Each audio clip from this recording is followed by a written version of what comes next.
second here. Make sure that everything is nice and stable all across the YouTube platform. Let it breathe, as we like to say. Welcome in, Broncos country, to this Denver Broncos Syndicate game stream of your 9-5 Denver Broncos, currently sitting as the 6th seed in the AFC versus the 8-6 Los Angeles Chargers, who are currently sitting as the 7th seed. The stakes are very simple for the Denver Broncos tonight. Win this game, they are in the playoffs. If you lose this game, you still have 2 more games where you can clinch a playoff berth, but you're probably staring down the 7th seed and a trip to Buffalo to face the Bills in the wild card round, as opposed to possibly somebody else like maybe, you know, the Steelers or somebody in the 6th seed. All right, guys, are we actually live here? Looks like we are. Let me make sure that we're actually live here. I got caught off guard. Kim said we were still waiting. Okay, we're live. We're good. We're good.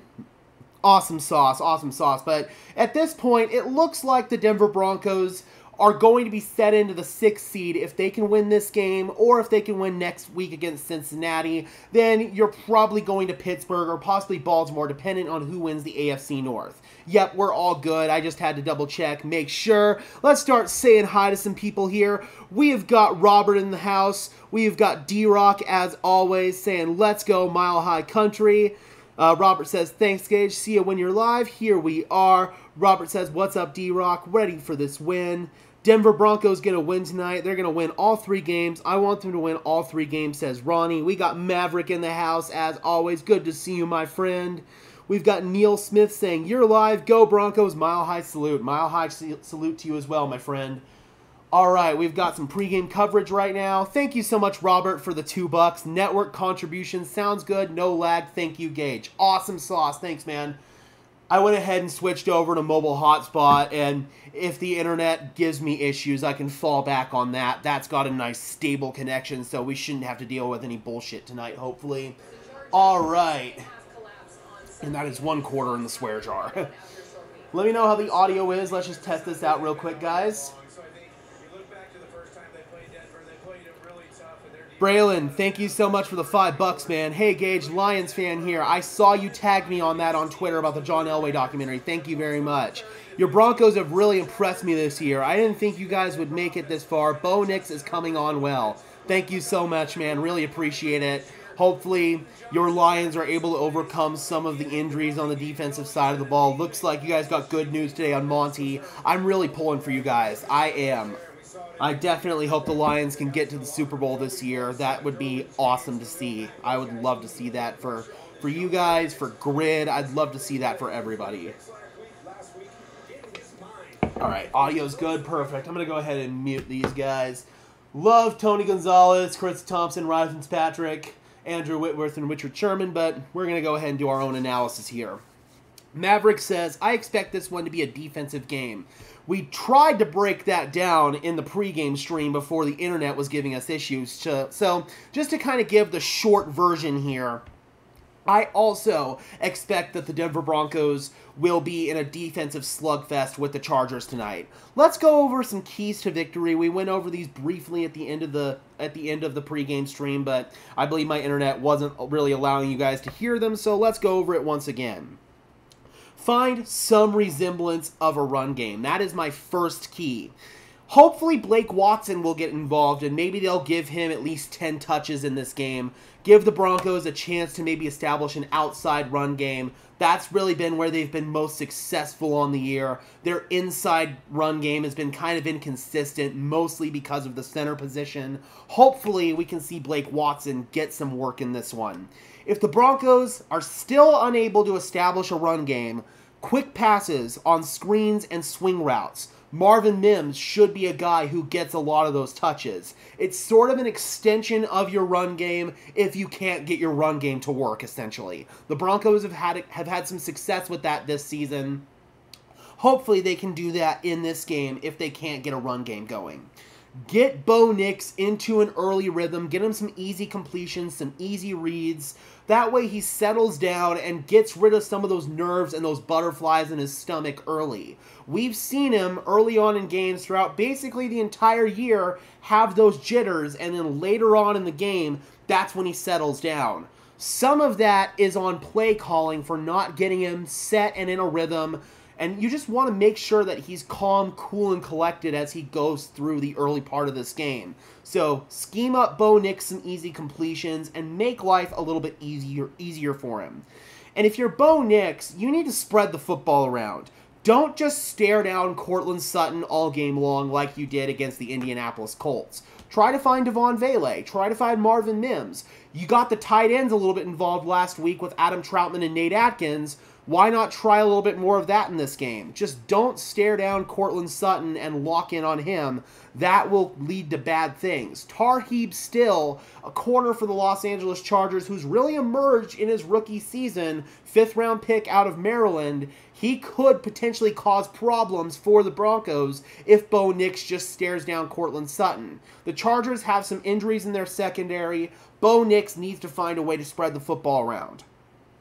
No early turnovers, or turnovers at all. The Chargers ended up winning that game in Denver because the Broncos got out to such an early deficit that they could never get into a rhythm and overcome it.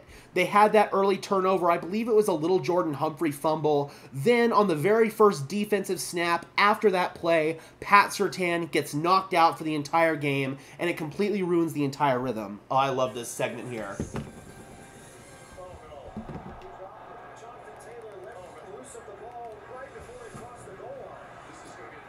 I love this Prime Video pregame segment. The Benito pick or flying fumble return for a touchdown.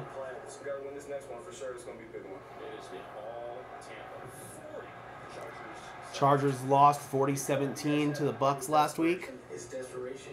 When you lose like that, you just want to play a game. There's a game coming up Thursday, and we got to get this done by any means.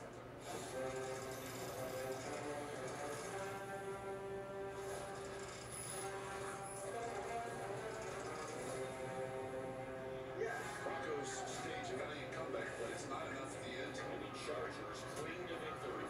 Broncos got to hold them. They lost to them earlier. This game means a lot. And you're not the Oh, there's Brandon Stokely, 104.3 The Fan. That's not the way you want to look at it, right? Yeah, we got 3 games to win. Game starts in about 7 minutes, Kim. The Bulls have to win 2 of their last 3 to make the postseason. Certainly not the preferred path. You always think about the Sorry, guys, I'm just watching this pregame segment. You got to play it like it's slacks. His calmness, coaching me, what happened there, his patience, and that's just, you know, what a good coach does. He's taking command of the offense. He's just making all the plays for his team.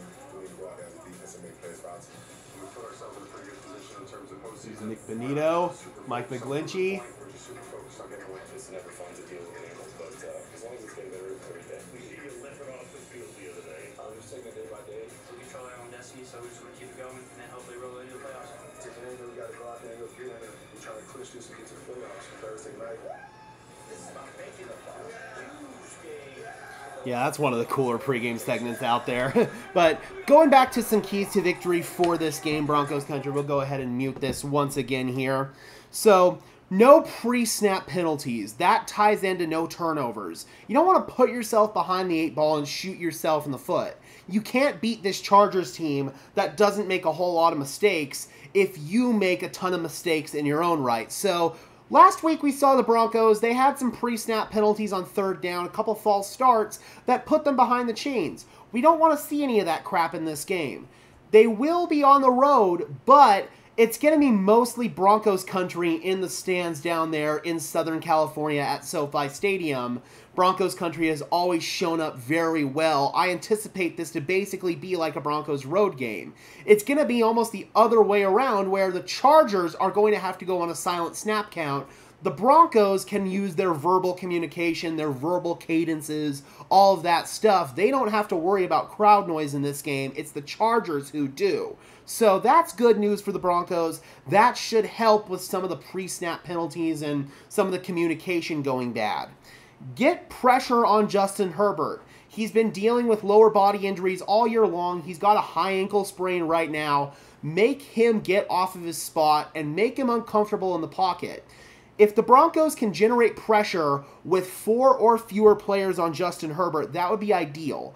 22 of his 38 sacks this year come on rushes of 4 fewer players. 16 of those sacks come when the opponents blitz. The Broncos can get rushes can get pressure with either a 4-man rush or with a blitz. They've been able to show that they can do both because guys can win their one-on-one matchups up front. Nick Benito, Jonathan Cooper, Zach Allen, John Franklin Myers. The fact that DJ Jones and John Franklin Myers are playing in this game is so huge. So, yeah, you've got to get pressure on Justin Herbert. Dare the Chargers to run the football because they have not been good at it ever since they lost J.K. Dobbins with an injury. Gus Edwards, he's their lead back now, and he doesn't even have 3.5 yards per carry on the season. It's kind of a similar struggle for the Chargers to run the football right now that the Broncos are seeing. So, dare the Chargers to run the ball. Play some more 2-high coverage. Maybe play some cover 2 man. You've shown that you can hold up in man coverage if you're Denver, but basically put an extra guy back there to help defend the pass and leave the run game a little bit more vulnerable. The Chargers might see some success with it, but I'd honestly rather the Chargers attempt to try to beat the Broncos that way as opposed to through the air with Justin Herbert. Have Pat Surtain travel with Ladd McConkey throughout the course of this game. We only saw Jerry Jeudy get traveled by Pat Surtain in that Browns game pretty much in the early or in the late stages of the game. In the early part of the game, we saw the Broncos trying more zone coverage, trying to just put guys in alignment as opposed to following guys one-on-one in man coverage. It didn't work well for the Broncos. I think Vance Joseph has learned his lesson for this one, and I think he will have Pat Surtain travel with Ladd McConkey even in the slot. But the difference here is I do believe that in the red zone, Pat Surtain will go with Quentin Johnston instead because Johnston has 9 receiving touchdowns. He is a big-time red zone threat for this Chargers team. So we need Surtain to shut him down in the red zone. But between the 20s, I do believe that is where we are going to see Pat Surtain travel with Ladd McConkey.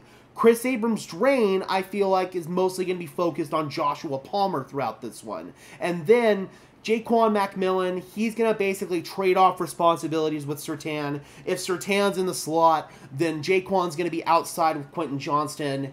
If Surtain's outside, then he's going to be on the inside.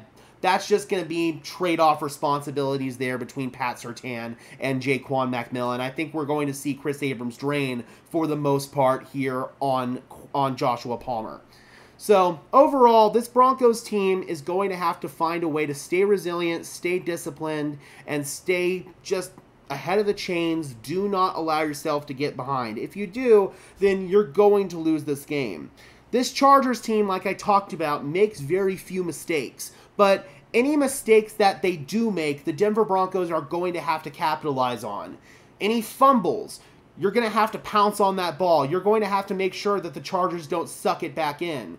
Any opportunities to get picks, the Denver Broncos cannot drop those. They've got to take advantage of any mistakes that the Chargers may make because, again, they do not make a lot of them. Rodney says, we need to cover their tight end smart. He's a playmaker. He really has been stepping up for them ever since they lost Will Dissly due to injury. He's got 11 catches for 148 yards on the year, 4 big plays through the air. Smart has definitely stepped up for them, and we are getting ready to go, Broncos country. All right, guys, here we go. I am nervous. The Denver Broncos, here in a matter of 3 hours, can have their playoff spot locked up. They cannot afford to fumble the bag today. All right, guys, here we go. Before we officially get started, guys, if you could just do me a big favor and smash a like on this stream as well as subscribe to the channel. Would really appreciate it. Free and easy way to show your support. Helps tell YouTube to push us out and helps us get seen by more and more members of Broncos country just like you and me.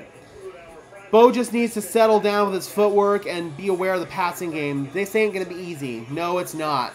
No, it is not, but The Denver Broncos have been able to win games this year that they would not have won in previous years. Hopefully that theme continues. Hope Kamani Vidal stays quiet, not afraid of Gus Edwards. Vidal did get a receiving touchdown against the Broncos in that Week 6 game. It was a wheel route against Cody Barton. That is definitely something to keep an eye on, but on the ground, Kamani Vidal, he's only got 3.2 yards per carry, 33 carries, 107 yards, so I'm a little less worried about him on the ground as opposed to through the air. Avoid throwing the ball towards Derwin James and also towards Tarheeb Steele, their rookie corner out of Maryland. All right, guys, here we go. There's Harbaugh and Herbert. Chargers are coming off of 2 straight losses. They have scored exactly 17 points in their last 3 games. They are hoping to break that streak in this one. What's at stake? Broncos win or tie, they can clinch their first playoff berth since 2015. They would drop down to an 86% chance at the playoffs with a loss. The Chargers, if they win, 97% chance to make the playoffs. They drop down to 74 with a loss. Here's Sean Payton and Jim Harbaugh. The Broncos will be kicking off. The Chargers will get the ball first. Will Lutz to do the honors. And away we go, guys, from Los Angeles. Chargers had some real bugaboos last week against Tampa Bay. They are trying to get back on track this week. Here is Justin Herbert. On the season, he's completing 64% of his passes. He's going to eclipse 3,000 passing yards tonight. 16 touchdowns to just 2 interceptions. 1 interception week 2 and 1 interception last week. He is really good at taking care of the ball. Chargers begin under center. Denver has 5 down linemen. I formation, and they're going to start with the ground game with Gus Edwards. He tries to spin forward, and he gains 4 yards. Cody Barton was in on that tackle as well as DJ Jones. Do you expect zone or man coverage? I anticipate a little bit more man because that's how Denver likes to live by. We'll see how Vance Joseph wants to play it, though. We'll find out here pretty quickly. 2nd down and 6. From the 34-yard line, 2 receivers set to the left side. Herbert on a little swing out to Gus Edwards. He tries to make a move on Sternad and does, but it's finally popped out of bounds after a gain of a couple by Brandon Jones, setting up a 3rd down and about 2 or 3 yards to go. They're going to call it 3rd down and 3, 14-14 and counting in the first quarter. There's Greg Roman, who has been with the Harbaughs for a long time, both John and Jim, now back with Jim here in Los Angeles. Yes, Maverick, no soft, squishy zone coverage. And big play in the backfield. There's a flag down. Might be a holding call. Cody Barton stops him in the backfield with Gus Edwards. Or actually, it was Darius Davis who got it. Looks like it's going to be a hold that's declined. And the Broncos force a quick 3 and out. Let's go. I didn't see exactly what the play was. I just saw Denver blew it up. Let's see the replay. Yeah, so they had the wide receiver Darius Davis in the backfield. Kind of like what Denver does with Marvin Mims. They try to run a little sweep toss, and Denver's all over it. Cody Barton, Nick Benito had the initial penetration to kind of blow it up back there. And now it is time for this Broncos offense, who have had some struggles these past couple of weeks, but they're looking to try to get into a more consistent rhythm with Bo Nix and company. The Chargers, they do have a really strong pass defense. Their run defense is average to below average. The Broncos can hopefully try to establish some resemblance of a run game in this one, which has been really hard for them to do over these past few weeks. Bo Nix, 20 touchdowns, 11 interceptions on the year. He's thrown 5 interceptions in the last 2 games. Not all of them have been his fault, but some of them certainly have been negative plays. And it looks like Audric Estime is getting the start at running back. In the backfield, offset eye with Nate Atkins. Hand off to Estime. Atkins leading the way, and he's able to low his shoulder through his contact and get 6 yards on that. Nice opening run from Audric Estime.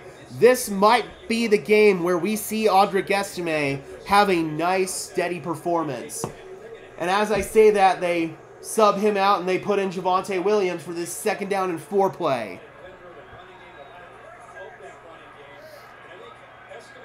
2nd down and 4 from their own 34-yard line. Give it to Williams. Going behind Ben Powers, and Williams lowers his shoulder through that contact, gain of 6 yards and a 1st down, Denver Broncos. Love it. Are we going to see some RPOs in this game? That is very possible. How's my internet, guys? Please let me know. Is my internet giving issues? Are we having a nice stable connection here? 1st down and 10. Broncos have been under center for the first couple of plays here. They return under center, and they toss it. Give it to Mims out of the backfield, and he's able to get out of bounds after a gain of about 3 yards, 2nd down and 7. No errors, stable. Fucking A, yes. Oh, Jesus Christ, I haven't done one of these in a couple of weeks. I've got to clean up my mouth. I don't want to get demonetized. There's Sean Payton. 17-14 regular season record as the Broncos head coach. 2nd down and 7 from their own 43-yard line. They motion Javonte Williams out wide. Can't tell. Looks like that's Burton in the backfield. They go over the middle, and that is Burton. And Mike Burton lowers his shoulder and gains 5 yards, setting up a 3rd down and 2. So far, a good start here for the Broncos.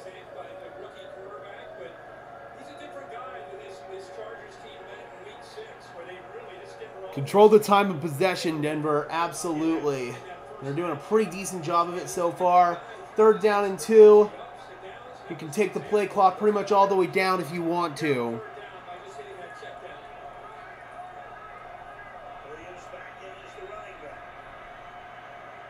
Williams is in now. They motion Marvin Mims on a little orbit, and they give it to Javonte Williams. 1st down and a lot more. Javonte Williams through the contact, and he is inside the 35. 1st down and 10, Denver.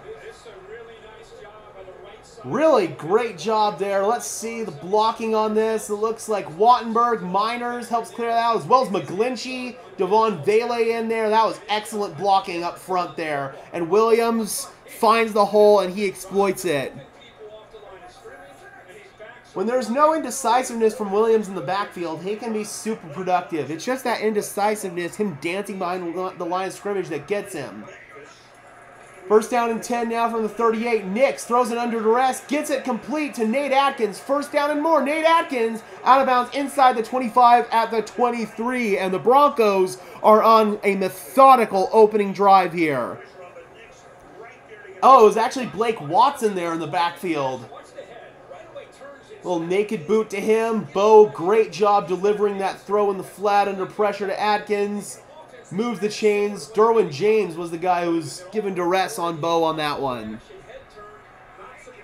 1st down and 10 now from the 24. And Estime is in now. Estime lowering contact. Gain of 3. So the Broncos have really been shaking up their personnel in the backfield. Maverick Watson switched to 25. He switched to 25 at the beginning of the year. So we've seen, if you include Marvin Mims, everybody in the backfield so far.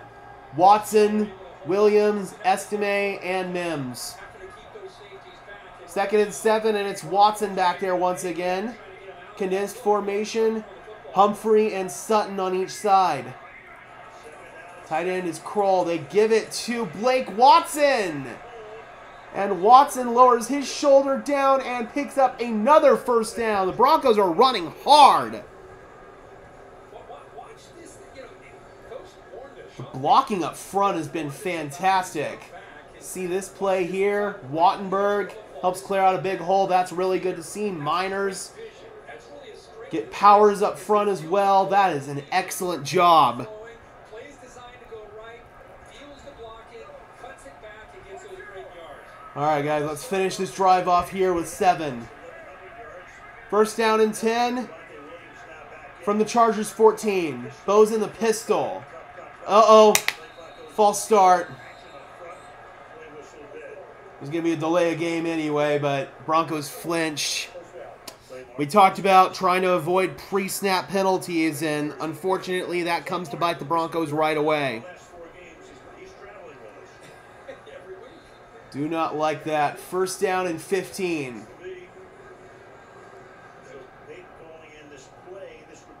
8 minutes and counting to play in the first quarter. Robbie, Blake Watson's our practice squad back. Yet another guy. That's why I tell you to stay away from this Broncos backfield. Looked like a little flinch there from McGlinchey. They didn't call it. They're setting up a screen here. This is Blake Watson, and Blake Watson popped out of bounds, and there's a flag. Let's go. That's going to tack on a half the distance to the goal penalty on top of it. Number 23 for the Chargers, that's Tony Jefferson, the veteran safety, former Baltimore Raven. Clay Martin is our referee tonight. That was a big hit that Watson took. He looks a little wobbled. They might want to, they might want to check him out. That was a big hit that Jefferson delivered. Yeah, I think you're right, DB. They do need to check out Blake. Oh, dude, that's such deliberate helmet to helmet. I'm surprised that wasn't an ejection. It just looks like a normal shoulder-to-shoulder hit. There's some contact to the helmet. That's a helmet-to-helmet hit. I don't know what Terry McCauley's talking about. It looked like he lowered his helmet on that one. Jesus Christ. All right, first and goal. It's Estime. Behind Powers, touchdown!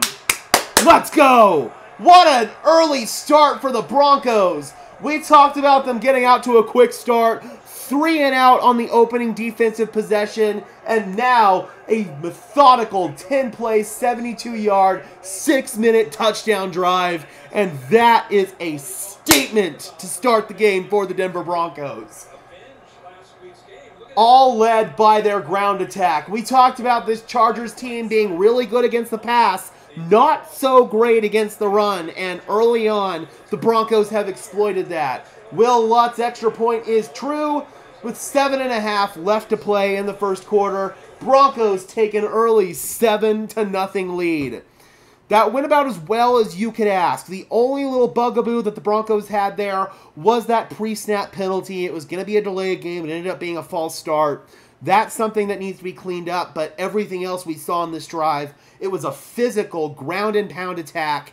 Love that, man. The run blocking up front. Miners, Powers, McGlinchey. Love to see that. Luke Wattenberg, who I've been very critical of for his run blocking this year, he has been fantastic. Love it, man. Great drive from all of our backs. And even Marvin Mims, they got him involved out of the backfield. It looks like it's going to be a physical ground and pound game here for the Denver Broncos. That's exactly the way that you have to learn how to win if you're going to make noise in the playoffs.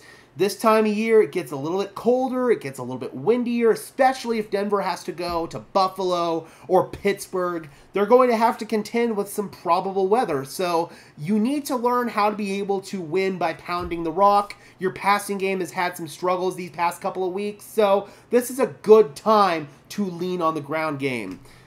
We got my good friend John in the house. Good to see you, man. Hopefully you are doing well. We got Robert in the house saying, what's the deal? Why did our run game just upgrade exponentially from the rest of the season's performance? Sean Payton finally committed to it. He realized that he's going to have to either live or die by this run game. He knows that if he can't run the football in the playoffs, then it's going to be a fatal flaw for this team. So this is now the time where the Broncos have to find a way to learn how to run the ball, even if it's force-feeding the backs. And on this drive, the Broncos did a good job of getting significant chunk plays on the ground. They graded the way for everybody up there. It was a physical, up the gut, ground and pound, lower your shoulder, and pound you into submission run game. Love it, man. That was such an awesome opening sequence there, both on offense and defense. Broncos, they ended up deferring coming out, and the best part is they're going to get the ball coming out of halftime. Now, let's go out and get another stop here on defense. Hi, Kitty. No. No, Frosty. Get down, Kitty. And this, of course, is a battle of Oregon quarterbacks. Justin Herbert, Oregon quarterback from 2016 to 19. Bo Nix, Oregon quarterback 2022 to 23.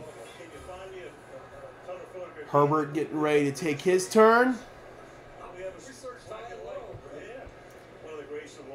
Good thing no one, including the Chargers, expected the run game. We'll have to see if it can sustain itself throughout the whole game as the Chargers make adjustments here. But hopefully the Broncos can lean on this, especially in the first and fourth quarters. Those are the times that you can really establish your run game, and hopefully you can survive in the second and third quarter, basically.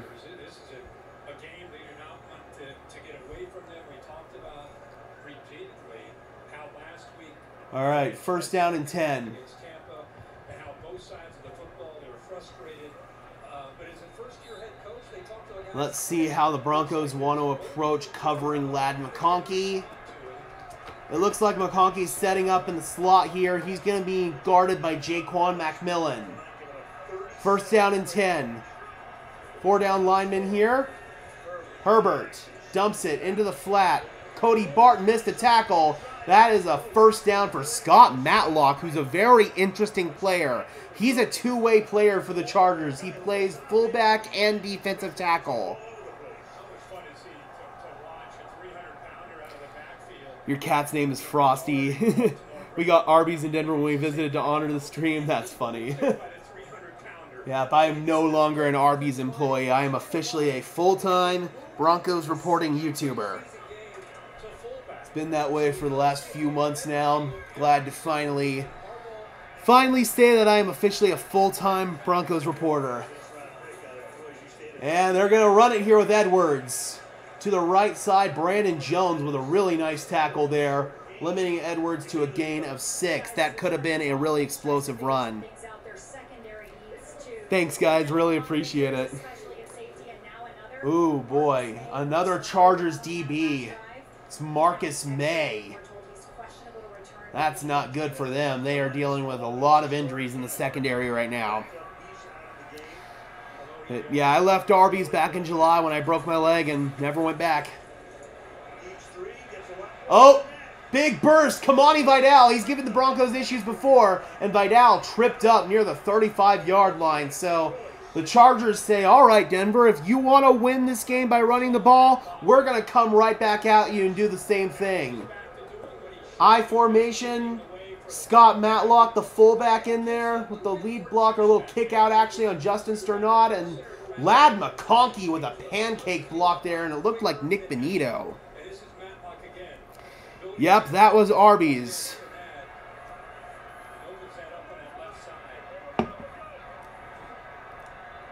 First and 10, Herbert's under center.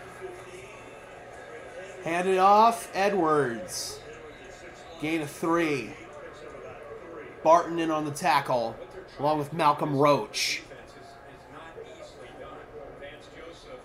5 minutes, 20 seconds and counting here in the first quarter. It is second down for the Broncos. There's VJ. Very fired up on the sideline as always. Sending in the call to Cody Barton. Second down and 8. Trying to get a stop here, hold the Chargers to a field goal. They come out with heavy personnel again. They want to run the ball just like the Broncos do. 4-down lineman here for Denver. Play action. Justin Herbert fires. Caught. That is Quentin Johnston. Tries to make a move and can't. Popped out of bounds after a gain of about 3 or 4. That's going to set up a third down and about 4 or 5 here for the Chargers. Oh, well, Frosty wants to say hi. Hi, kitty. I know, fatty, you're hungry. You've already eaten. All right, 3rd down and 2. Herbert, clean protection, fires over the top. That is caught. Joshua Palmer down inside the 5. There is a flag down, tackled by Brandon Jones. Denver was offside. Nick Benito trying to jump the count. Damn. So Denver played some zone coverage there, it appeared. He sure did. Looked like McMillan got caught peeking in the backfield and just kind of an over route there. Palmer finds the void in the zone. 1st and goal for the Chargers. Offset eye right with Scott Matlock in the backfield along with Gus Edwards. They shift Matlock. They give it to Edwards. Tackled down at the 1. Cody Barton, 2nd down and goal. Let's try to get a goal line stand here, Broncos country. 3.5 minutes left to play in the 1st quarter. Oh, you need a big stop. This has been a 7-play, 69-yard drive. 4 minutes off the clock here for the Chargers.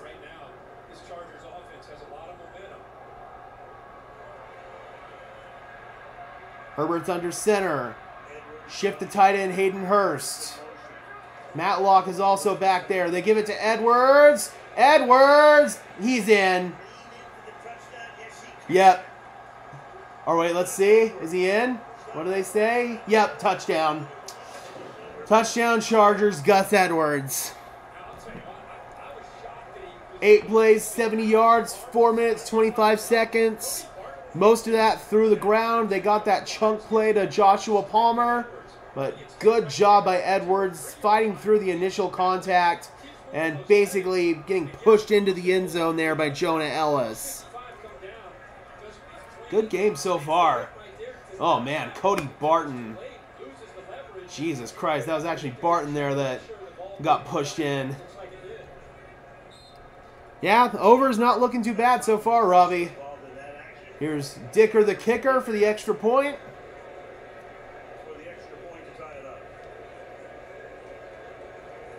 And the kick is good. With 3 minutes and 9 seconds left here in the 1st quarter, Broncos and Chargers tied at 7. I think this is going about how both teams envisioned it to go. Get the ground game going, try to take some time off the clock, go on a couple of long drives, and overall, it's been a pretty even matchup so far. I cannot complain with what we've seen. Obviously, defensively, you want to get some better run fits there. You want to try to limit that as much as you can, but I'd much rather the Chargers beat you on the ground like I talked about than through the air with Justin Herbert. The Chargers' ground game has been somewhat inconsistent without J.K. Dobbins. They can have spurts of brilliance like just now, and they can also have spurts of struggle. The Broncos are hoping they can sustain their ground game throughout the course of this entire game, and the Chargers' ground game will hopefully start to sputter off a little bit, and that's when Denver can capitalize, maybe start to lull the Chargers to sleep and hit them with some play-action shots over the middle. I am not mad with how this game is going so far, Broncos country. Both teams have come out and they are playing pretty good ball. That is true. The Broncos technically did get a one-up on them there on that first possession. So right now, Denver, even though the score is tied, they've kind of got the proverbial lead here in terms of the possession battle and winning however many possessions you can win. It's 2 for Denver so far, 1 for the Chargers.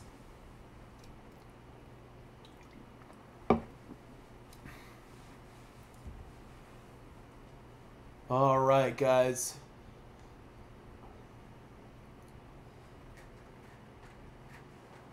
Oh, man. That's some police activity outside. I have no idea what's going on out there. Cad, not a weak link against Herbert so far. Hope that continues and we're looking good. I want to see what Knicks can do this pass defense here because they'll probably stack the box after the first drive. That's a good opportunity where you can hopefully hit some of those play-action shot plays.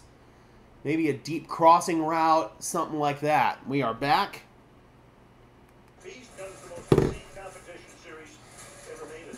Yes, and the Chargers were already down one of their starting safeties coming into this game in Elijah Molden, so they are not in great shape back there. That is more good news for the Broncos.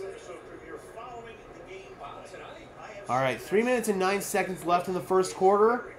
Cameron Dicker to kick off here for the Chargers. Mims and Smith are back deep for the Broncos. And as always, there is a lot of orange in the crowd here for this game.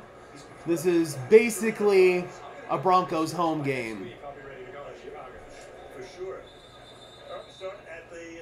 Smith fields it, and first down and 10 Denver from the 30. Audric Estime, Javonte Williams, Blake Watson, and Marvin Mims all saw carries on that previous drive.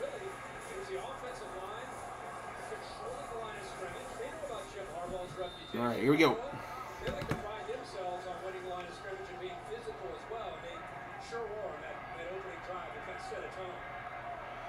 First and 10 from the 30. Nix in the shotgun. Stepping up. Checks it down to Javonte Williams, and he is hit right away after a gain of only 1. Christian Fulton comes downhill right there for the Chargers.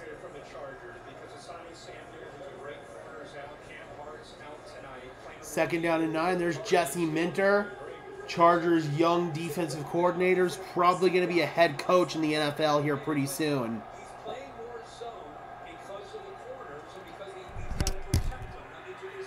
Is my stream still holding up, guys? All right, second down and 9 from the 31. Nix fires and slipping and skipping that one, incomplete. Troy Franklin. Cool, stream still good. Sweet. Third down and 9. Yeah, it was a little bit of a short throw, but Franklin also slipped on his route. Maybe he could have come back a little bit closer to the ball if he hadn't have slipped. Third down and 9. Play clock ticking inside 5. Mims on an orbit motion. Nix. Oh, man, he's going to run for it and get the first down. It looked like he was rushed on that play. He never even tried to set his feet, but he picked it up on the ground. So first down, Denver. You just want to see him be able to set his feet in that situation. It's a 5-man rush. Oh, man. It's just a little bit skittish there from Bo. Again, he was able to make it work on that play, but that's not always going to happen. First down and 10 from the 41-yard line.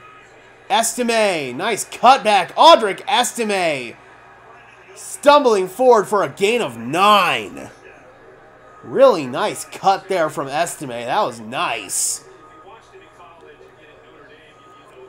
The lane developed to his right. He put his foot in the ground and hit it. Got a lead right there from Mike Burton and Ben Powers as well. That was fantastic.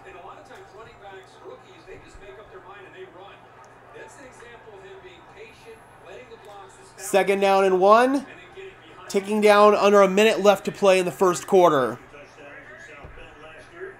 From just on their side of the midfield stripe, Bo Nix hands it off. And Blake Watson gets another carry and another first down. The Broncos will have to run one more play here before the end of the quarter. There is a slight difference between the play clock and the game clock.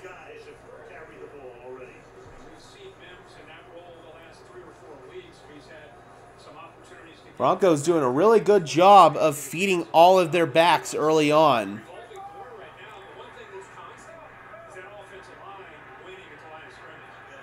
First down and 10 from the Chargers 48.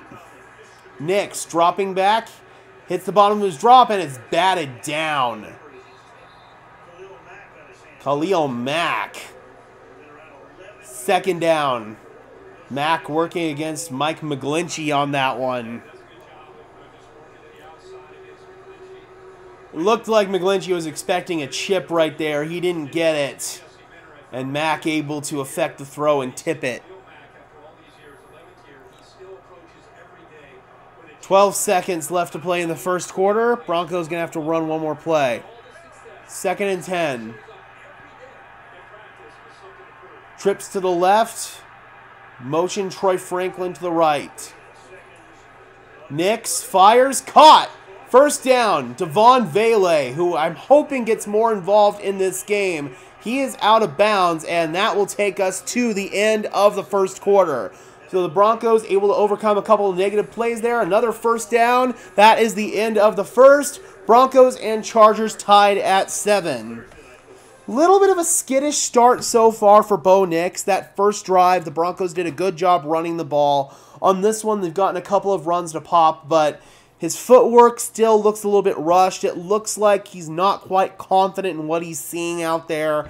He just needs a little bit of time to settle into this game. We've seen him, once he gets settled in, he reads the field well, he makes good decisions, but right now, it's just a little bit shaky from Bo Nix to start this game.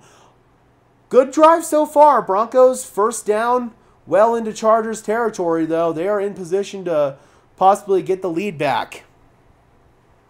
So far, I am not upset at all with how this game's going. I just want Bo Nix to get settled down a little bit more here and maybe get a little bit better in the run defense as well. But overall, it's been a very even matchup in the first quarter.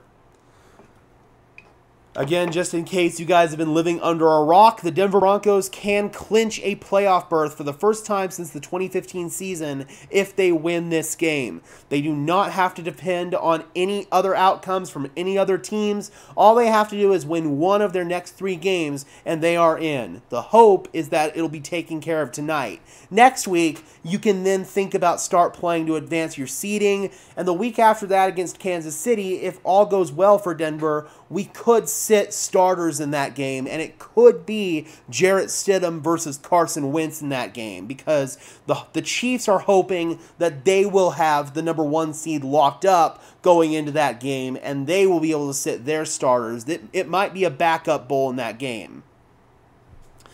Maverick says, did you all see why Woody Johnson didn't trade for Jerry Jeudy? Yeah, this was ridiculous.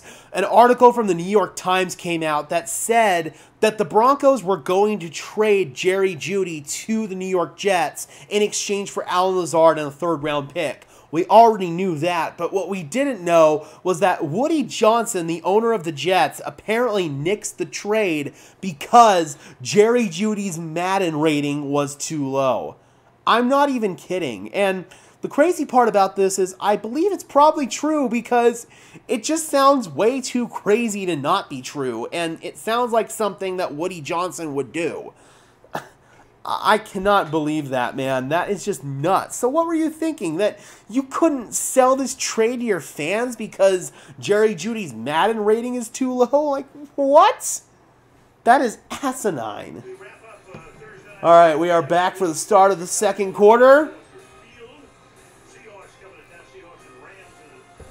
Broncos on a pretty good drive here on their second offensive possession. Both teams have gone on a couple of long sustained drives, ending in a touchdown. Denver is currently set up here, 1st down and 10 from the Chargers 33. RPO, and that is caught. Coming back to the football is Courtland Sutton. Inside the 30 to about the 28-yard line, bringing up a 2nd down. No, Madden is not real football. I still play it, but it's not real football. Not even close. It's good in terms of like learning how to identify certain coverages. I will give it that, but overall, it is not real football. All right, 2nd down and 6. Gain of 4 on that last reception. Nix rolling, resetting, firing, caught! 1st down, and falling down at the 11 is Courtland Sutton. Great catch by Sutton. The throw a little bit behind, but Sutton able to contort his body and catch it.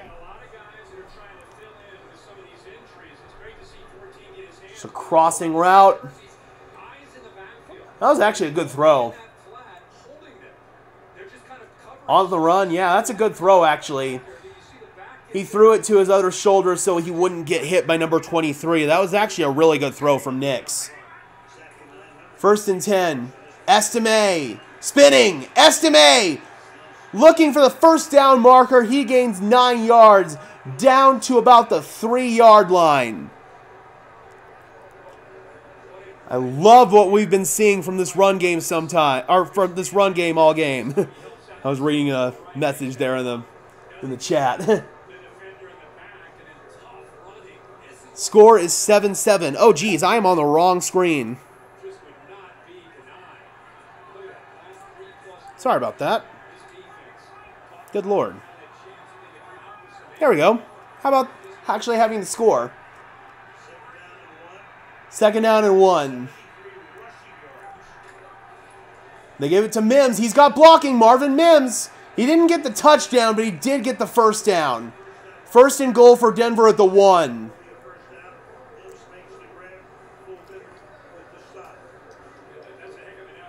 Pound the rock. 1st and goal from the 1. Nothing fancy here. Give it to either Estime or maybe Mike Burton.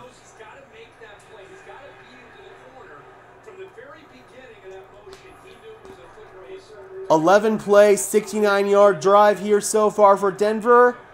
Matt Peart reports as the eligible offensive lineman. Is this the play they finally throw it to him? It is going to be a throw. Nix. Touchdown! Mike Burton. Tuli Tuipulotu, the edge rusher, uncovered just for a second. And Mike Burton gets loose in the flat for the touchdown. Good job by Bo Nix staying with it, allowing Tuipulotu to uncover. It looked like Nix was trying to sell the run on that one a little bit, and it opened up just a tiny little window there to make that throw. Great job by Bo Nix. That was fantastic. Will Lutz for the extra point. That was a good play call. Really good play call. Extra point is good. So, 2 drives, 2 touchdowns for the Denver Broncos. They lead 14-7, 12-17 left to play in the second quarter. All right, so those last couple of passes there from Bo Nix, he looked a lot more confident. He looked settled down. That throw to Cortland Sutton on the run, that was really good. At first, it looked like he was behind a little bit, but he actually threw it to that shoulder on purpose in order to avoid Sutton getting smoked by number 23 of the Chargers. It was a great throw, and then another really good job by Bo Nix on that play there, just staying with that throw to Burton, waiting for the edge rusher Tuipulotu to uncover for 1 second, and he zipped it in there for the touchdown. Much better stuff there from Bo Nix. Looks like those jitters have gone away, and the Broncos have gotten the settled down version of Bo Nix. Hopefully, the Broncos can continue to sustain this offensive success as we go throughout the rest of the game. Yes, D, there's always a lot of Broncos fans down there in Southern California. Whenever it was San Diego back in the day, or now that it's LA, there's always going to be Broncos country well represented down there in the Southern California area. Anytime that it's a Broncos-Chargers game, it's basically a Broncos home game. If we could keep having these kind of drives, we could be scary. It all starts with establishing the run game. If you can establish the run game, then you will set up the play-action game, and you can sustain a lot of offensive success with those two feeding off of each other. If you can't run the ball, you're not going to be able to set up play-action, though. So if you are able to get a ground game going, that allows the defense to kind of back off a little bit, and that's when you can hit those shots over the top. Is Watson okay? I'll have to check. Did they check him out after that big hit? I have not checked Twitter since the start of the game.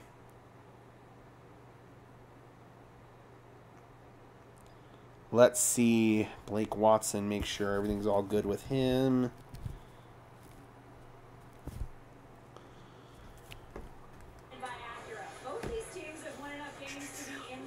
I'm not seeing anything about Blake Watson getting checked out, so I'm assuming he's okay.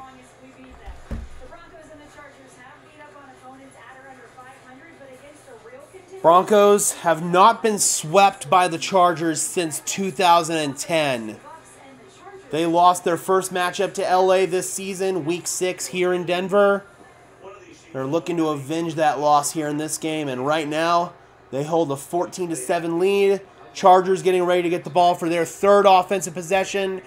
First drive was a 3-and-out. Second drive was a touchdown drive that was predominantly led on the ground with Gus Edwards. And a little bit of Kamani Vidal as well. Justin Herbert still not quite right with his high ankle sprain.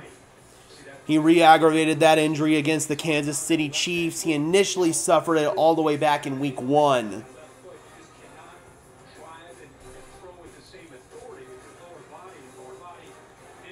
Yeah, you can tell it's definitely affecting him, but he's still 4 for 4 for 43 yards in this game.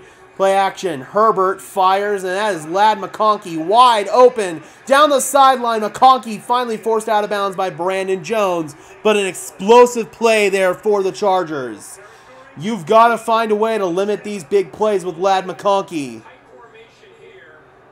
Let's see what happens here. Looks like they just blew the coverage.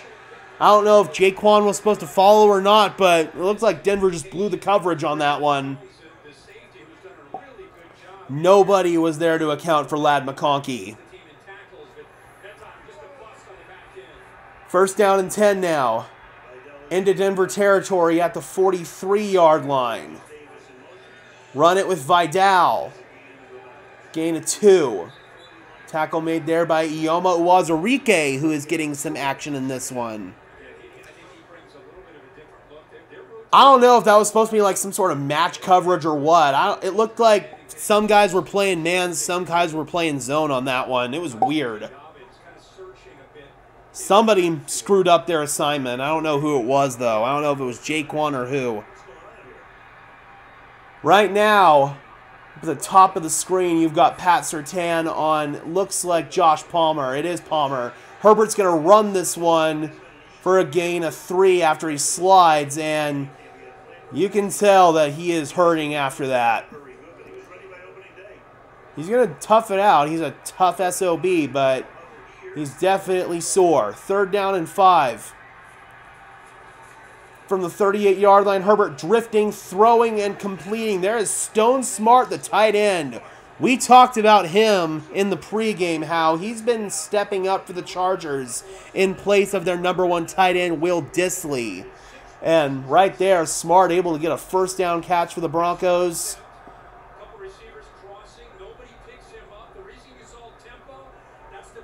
Looked like it froze Sternad just for a second, and Smart got wide open. First down and 10. Chargers in the pistol. Edwards looking left. Edwards pops forward, gain of a couple.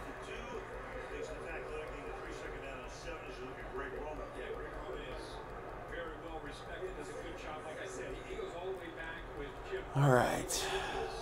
Got to get a stop here, guys. Got to get a stop. 9 minutes and 45 seconds left to play in the first half. Second down and 7 from the 23-yard line. Herbert setting up a screen to Smart. Tries to get outside of Cody Barton, and he is close to the line to gain. They're going to mark him 1 yard short. Second down and 1. Chargers once again moving the ball well here. So their first drive, they went 3 and out. These last 2 drives, really well-designed screen right there to Stone Smart. Almost had Dondre Tillman hit Herbert, get the blocking in front. That was about as well set up as you could ask for if you're the Chargers. Third down and 1.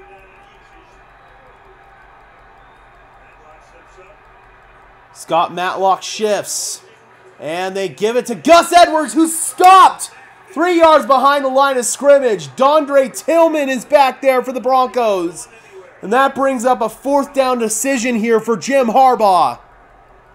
That's just anticipating the snap count. Dondre Tillman, Zach Allen. Let's see who got the main penetration on that one. Got off the ball a lot quicker than everybody else. Zach Allen. Tillman was there to clean it up as well, but Zach Allen was the guy who really screwed that one up. Edge on the other side.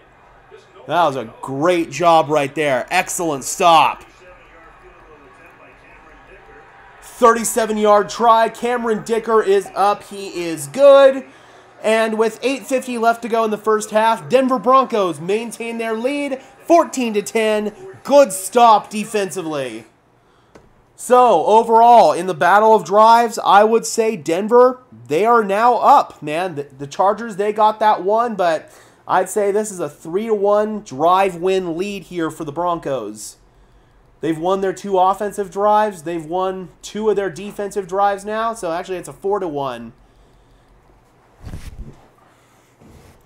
Then one of the defensive drives, the Chargers marched downfield and scored a touchdown. I'd call holding them to a field goal here a really big win. Thus far, I would say Denver is winning the battle in the trenches. The Chargers have gotten some of their own there as well. They've won a few of the plays, but the overall war of attrition, I would say Denver is winning so far. Got to stop their explosive plays, but happy with both sides of the field at the moment. We should go run heavy unless we have to pass. Try to move the ball and control the clock. Ideally, that's the plan for Denver, but you don't want to be one-dimensional either. You do want to sprinkle in the pass game just to set up play action and set up some of those explosive plays for yourself. The Chargers have gotten a couple of explosive plays through the air in this one. Denver's gotten a couple as well, but you want to be able to have those opportunities, and you won't have those opportunities if you're just consistently sticking with the run. You've got to find a happy balance, a happy medium, if you will. But again, overall, I'm pretty happy with what we're seeing. Offensively, let's go downfield, try to get some more points on the board.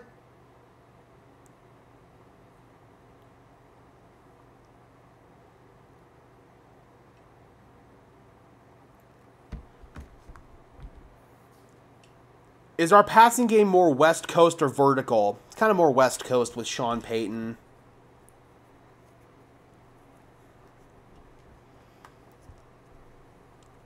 Let's see how the run game holds up. That's our biggest weakness. Hitting Sutton and Vele and running Estime and Watson. Even Javonte picking up surprising yardage. Been really impressive to see how the Broncos have diversified their personnel in the run game so far. Definitely really pleased with that. start to realize what he's going to do well, what he's seeing, look at the difference. All right, here we go. Able to play. And even tonight, just Third offensive possession coming up here for the Denver Broncos. confidence that he exudes. I mean, it's Dicker, the kicker, kicking off. the way this guy is. What, 5 years in college, 3 at Auburn? They've utilized Watson, Rodney, and then Troy Franklin. They've tried to get him the ball. He slipped on a couple of plays, and then Bo missed him on another one. Oh, very fiery conversation there once again between Bo Nix and Sean Payton. And went out to Eugene, Oregon, and changed his entire career when he went out to play for the Ducks. And They're showing Bo's stats. Tremendous trade. The whole thing didn't work out. Yep, I know. With me. Loss of one on the last play here, guys. I am on it right now. Second down and 11. Nix passes batted and it's incomplete.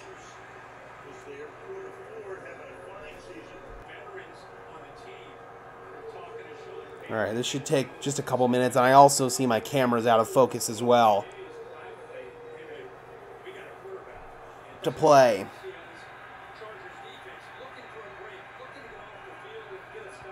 It's back now? Okay. I'm still adding, I'm still buying some mobile hotspot here.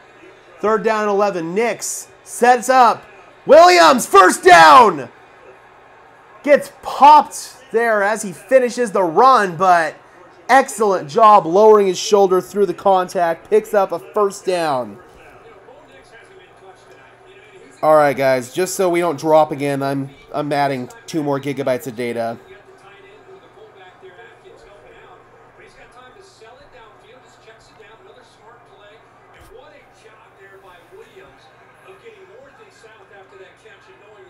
First down and 10. 7 minutes left to play in the second quarter. No rush last week by Baker Mayfield. Really had a shower after that second half. Oh, Marvin Mims, big play. He's gone. Marvin Mims, Derwin James trying to catch him, and Derwin finally, by the jersey, forces him out of bounds inside the 5. Marvin Mims with a ginormous play. They got him in a split backfield formation here. They orbit and just throw it to him on a little swing. Got blocking in front. He out-angles the Chargers, and what a run down the sideline by Mims. Robert, thank you for the $2, man. Bo, roll, throw, too high, incomplete, nearly intercepted. Javonte says that's on him, but came in a little too hot from Bo. Just a little too much mustard on that one. Little too much mustard. Yep, he threw kind of a piss missile on that one. Just a little too much mustard. No, I'm adding some more data. That way our internet issues don't resurface, Maverick. A touchdown, 6 plays, 70 yards, 2 minutes, 28 seconds. Uh-oh. We got an ineligible man downfield.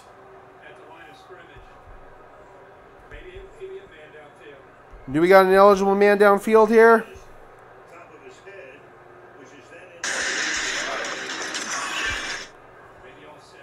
Alright, I just turned back to the hotspot. Let me know if I'm stable, guys. Yes, they took it off. No flag. Touchdown. They picked up the flag. So Devon Vele, really nice route on that one. Gets Tony Jefferson on skates. Alright, guys, just let me know if I'm stable. Okay, it looks like I am. It looks like I am. We're good. Will Lutz coming in with the extra point. And the kick is good. 3 offensive possessions, 3 touchdowns. Denver Broncos now lead 21-10. Let's go. That was definitely a flag. Miners was in the end zone when both threw it. I'll have to see the replay, but regardless, they picked it up. I'll take it. Even if it's ticky-tack, I'll take it.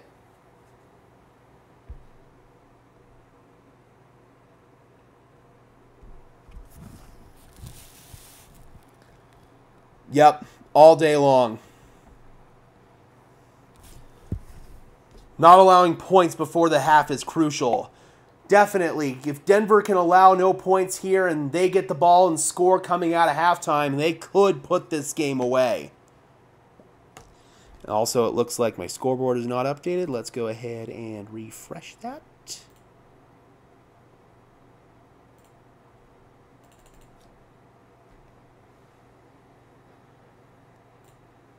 There we go.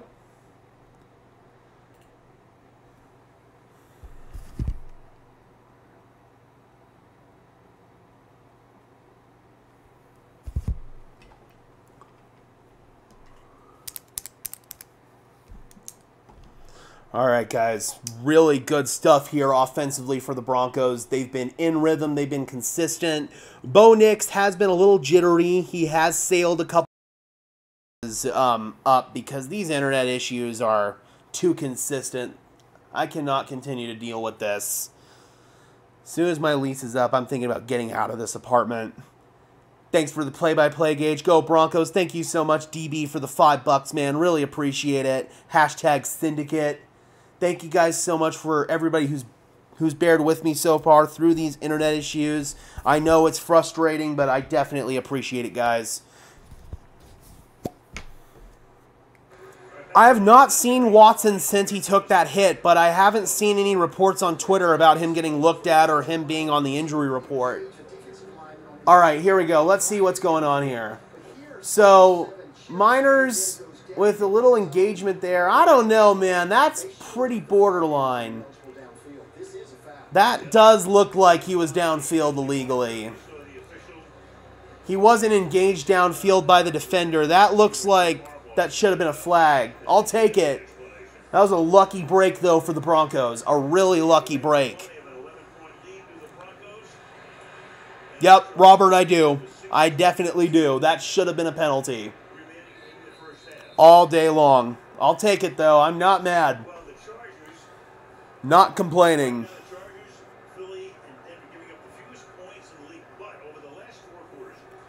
I don't think he'll receive a fine for that. That's not a fine-worthy play.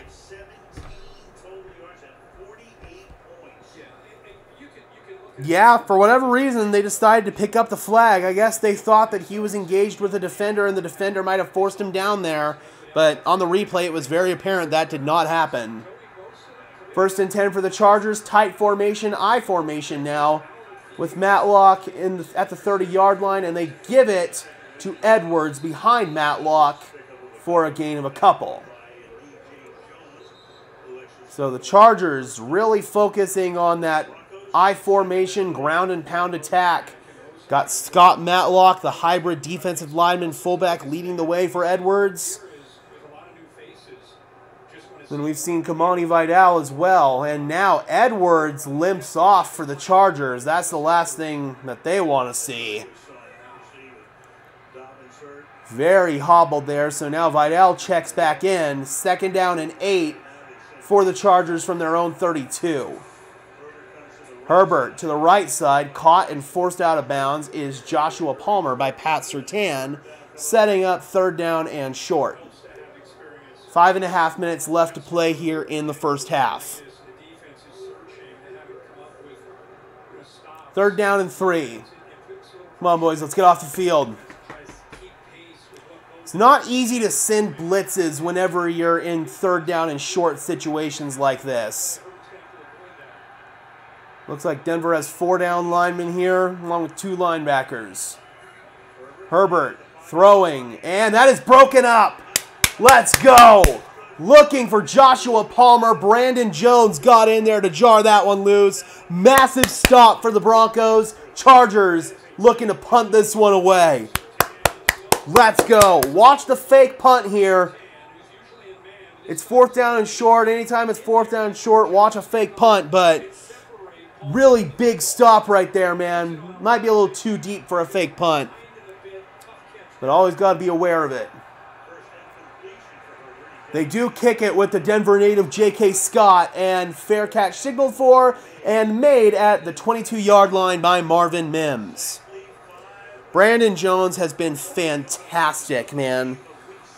One of the best signings of the offseason.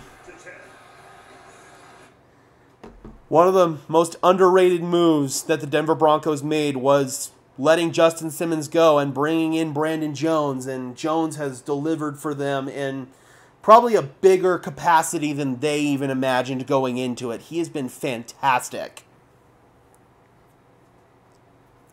Really, really nice to see, and with him and PJ Locke, it seems that you've got your safety tandem of the future.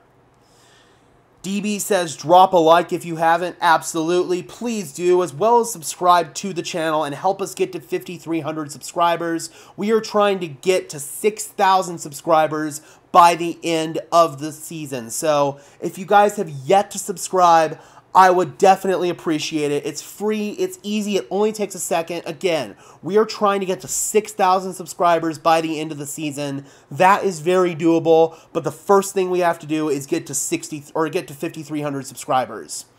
Justin Simmons has not had a good season thus far, is what I've heard. That is correct. He has not had a very good season. He's gotten a couple of interceptions. He got one on Desmond Ridder last week, but not great. Absolutely, Robert. At the end of the day, that hotspot's going to pay for itself, so not worried about that at all. If I have to buy it again, I will. I do not want connection issues. If we have to survive on mobile hotspot this whole game, that's what we'll do. Yeah, definitely not looking like the same player there, Justin Simmons. Falcons have no pass rush, so Justin Simmons' job is tough. And I will acknowledge that. I will also acknowledge that the Falcons have him playing like 10, 12 yards off of the line of scrimmage. So, obviously, if you're playing Justin Simmons in that role all the time, it's really tough. Sometimes they even have as far as 20 yards back. That's tough, man. They're not putting him in a fair position to succeed. But still, he's missing tackles. He's not making the plays he used to make. He just kind of looks like Father Time's catching up with him. Any chance of using Starlink as a solution? That's possible. But again, I'm also just thinking about leaving this apartment. My lease is up here in a little bit, so I'm just thinking about getting out of here.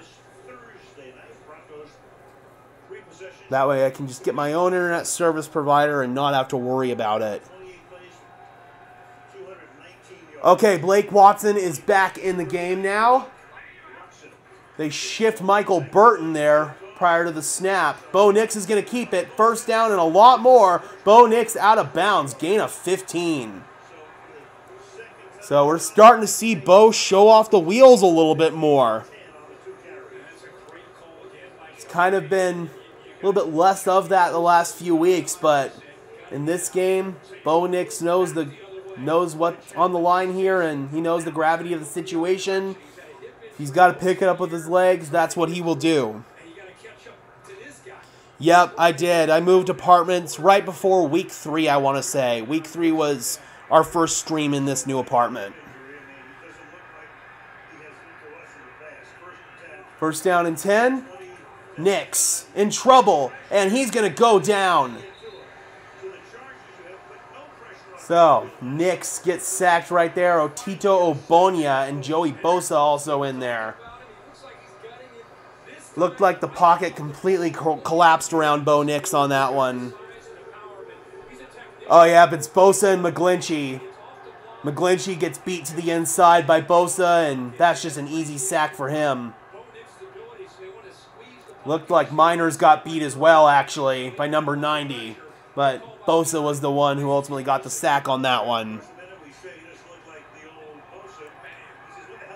Uh-oh, play clock tick 2, 1, timeout, timeout. Damn it. There's been an issue for this Broncos team all year long, man.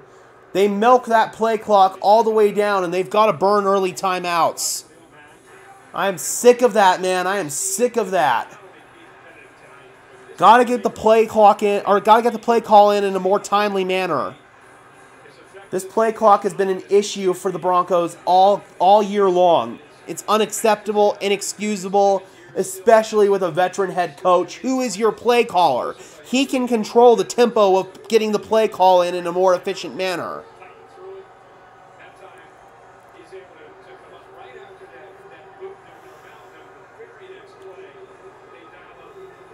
Yep. And it's all because they're not getting the play call in a timely manner, DB. That's on Sean Payton. It was an issue last year with Russell Wilson, and it's still an issue this year with Bo Nix. Second down and 18 now from the 29-yard line. So this is the first time the Broncos really have gotten behind the chains in this game. Let's see if they can dig themselves out of it. Nix fires over the middle. Sutton, can he break a tackle? No, he cannot. But still, a really nice chunk play there, setting up third down and manageable for Denver. Great job winning on second down, getting a big chunk. Get yourself in a third and favorable here. Good job by Nix, hanging in the pocket. Had Derwin James coming right in his face. Uh-oh, that was an announcer out of context moment there. Had Derwin James firing right in his face. Third down and 6. I always try to make sure I don't have any announcer out of context moments, but that was definitely one right there. And once again, the play clock. They snapped it at 1. Uh-oh, ball in the air, incomplete. Looking for Devon Vele. Fourth down, Denver's going to have to punt. Lucky that that wasn't picked. All right, let's try to get another stop here. Got to keep the Chargers from scoring before halftime. That was dangerous. Really tight coverage there on Vele by number 33. I believe that was Dean Leonard on the coverage. So 4th down, Riley Dixon, his first boot of the game. It's a beauty. Backs up Davis inside his 10, but a nice return from Davis. Gets it all the way up to the 25-yard line. So good punt, but good return as well. 2 minutes and 34 seconds. 30-second TV timeout here. Herbert and the Chargers getting ready to get going here. Broncos looking for another defensive stop. So that was the first drive offensively where the Broncos stalled out. That sack pretty much killed the drive. Sacks and penalties, man. Those are drive killers. Everyone knows it's Pillsbury cookies and when I game day, can't win without Cinnamon Toast Crunch. All right, we need another stop here, boys. Got to keep them off the board. If they can keep them off the board, and if Denver can get some points here after the halftime, then Broncos will be in pretty good shape. And you know Sean Payton's going to use some timeouts here and try to get the ball back before halftime like he always does. 1st down and 10. Davis on an orbit. God, both of these teams have very similar game plans. They swing it to Darius Davis, and Davis has a 1st down. Gets popped by Brandon Jones, holds on to the ball, and that could be the final play before the 2-minute warning. Herbert's hurrying them up. They're going to try to snap it one more time. Herbert steps up underneath. Caught. And Hassan Haskins, the running back, is able to get about 6 yards. Takes us down to the 2-minute warning. Denver Broncos lead by 11, but the Chargers are driving. All right, boys, so the Chargers, they really have had mostly one successful offensive drive. That second drive, they did get down and kick a field goal, but you really want to try to keep them out here because, again, if you can keep them from scoring and then get points out of halftime, then you'll be in pretty good shape here in this game. A pick would be very nice right about now. Nix is doing great versus the #1 scoring defense. He's been solid. There's been a few plays he's missed for sure. It hasn't been perfect, but overall the Broncos are definitely playing well enough to finish out and win this game. They've just got to stay disciplined and take care of business here for another 32 minutes.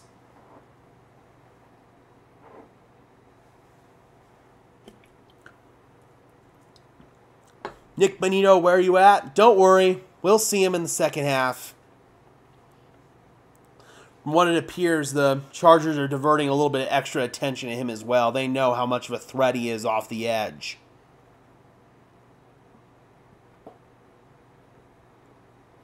Yeah, not perfect by a long shot, says Robert, but big redemption after the 3 picks last week. 100%. And as the game's gone on, he's settled down. He's gotten more comfortable. The jitters are starting to go away. So that's very good to see.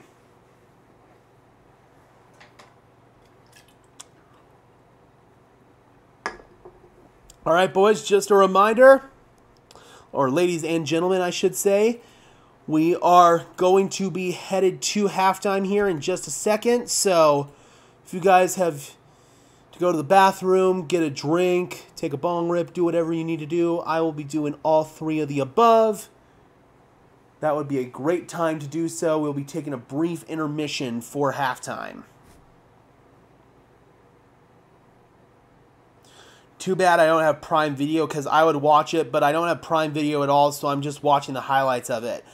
If you're on a computer, just go to twitch.tv and you can watch it for free on there. Or if you're on your phone, download the Twitch app and you can watch it for free on Twitch. Don't have to pay at all. And you can also watch either the standard broadcast footage or the live all 22 that they do.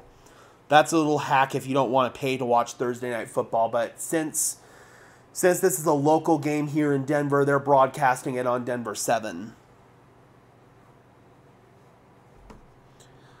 I don't really watch a lot of live streamers on Twitch. Like, I'll watch Marcus Whitman, that franchise guy, sometimes, or occasionally whenever Kurt Bankert streams, I'll watch him. I watch a few Madden streamers here. Wide open, Lad McConkey.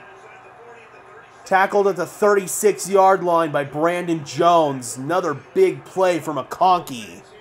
He's gotten loose a couple of times in this one. First down and 10. From the 37. Herbert layers that one. Nobody's home. Almost looked like that was just a throwaway. Second down and 10.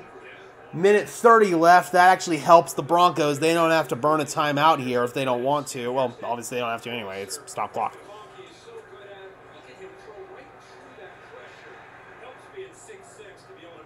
All right.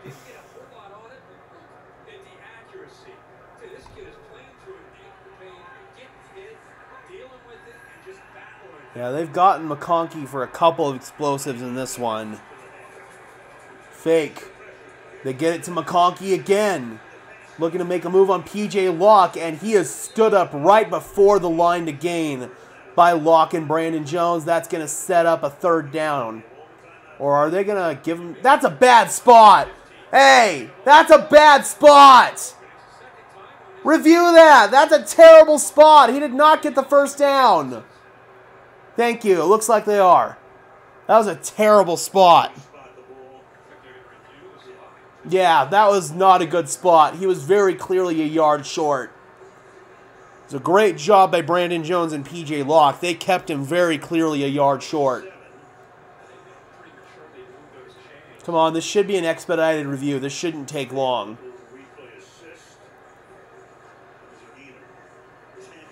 Come on. That was very obviously not a first down. Let's go. Talk to us, Clay. They haven't blitzed a lot in this entire first half. They blitzed here a few times. Those linebackers. There's no way that's a first down. They found McConkey a couple times. Yeah, he's about a half yard short. Yeah, so Yeah, that's short. We can move the chains back. The chains have been moved. Yep, they're moving the chains back. There we go. And now apparently with some replay assist up top. Oh, come on. This is freaking ridiculous. This should not be taking this long. This should be a bang-bang review. Thank you. Bloody hell, dude.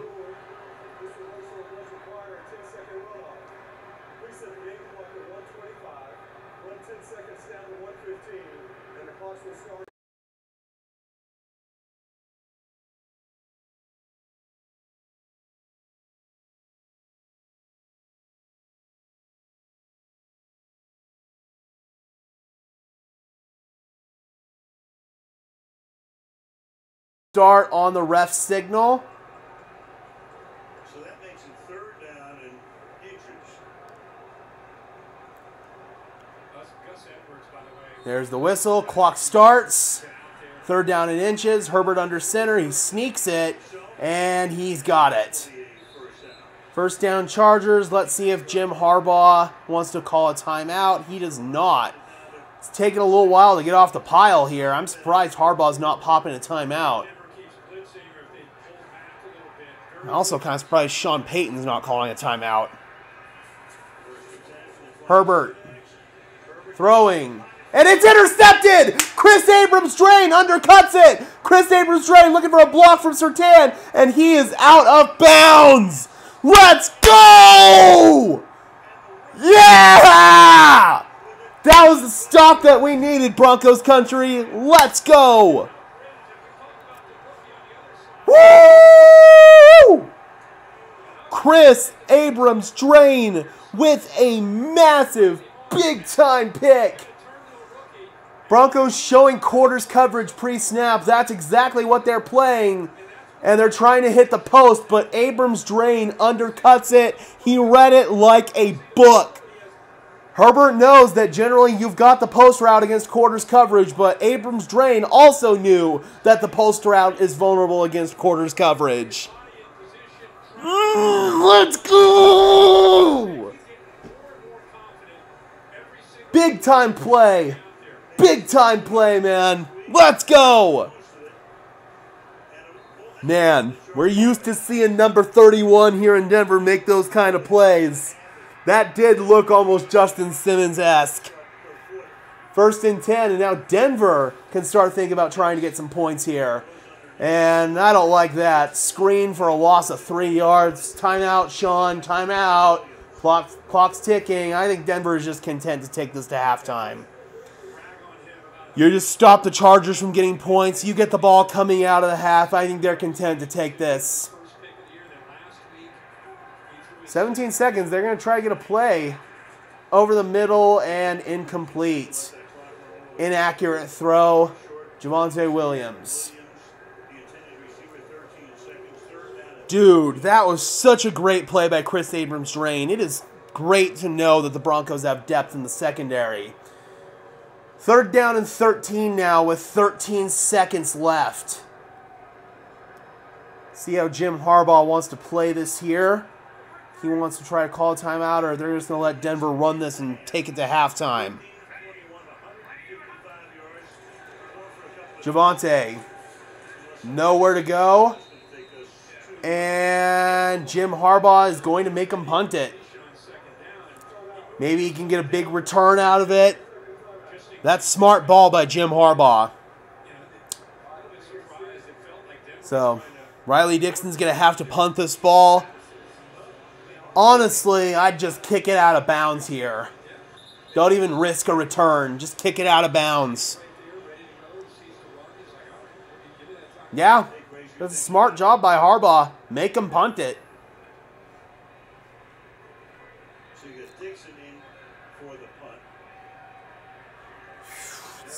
Dangerous here, man. You could get him in field goal range.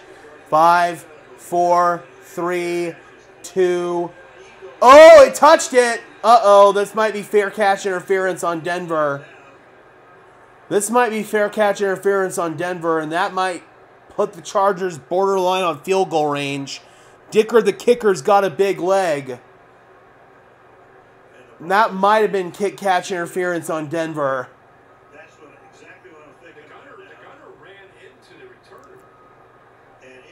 Yeah, if it's the gunner that ran into him, that's not a penalty. And if the gunner forces a Denver player into him, that's not a penalty. Let's see what's going on here.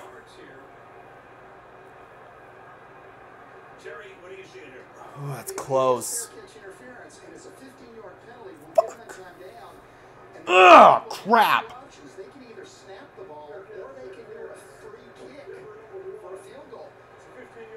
They could try the free kick for the field goal. That's very rare that we see that. We could see a free kick here for a field goal. So they can line up and basically hold it almost like a kickoff. Sometimes they'll bring in a holder on a kickoff if it's windy conditions. You can bring out a holder here and try a free kick, or you've got Justin Herbert, you can try a Hail Mary. So that looks like that's what the Chargers are going to do. It's going to be an untimed down here for Denver. So yeah, they're going to try to throw the Hail Mary with Justin Herbert. That's probably your higher percentage play. We all know Herbert's got a massive arm. He can definitely get it down there. Jim Harbaugh is going to call a timeout here. Quite an eventful end of the half here, Broncos country.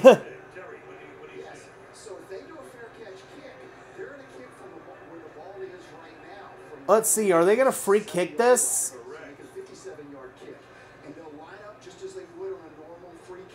Yep.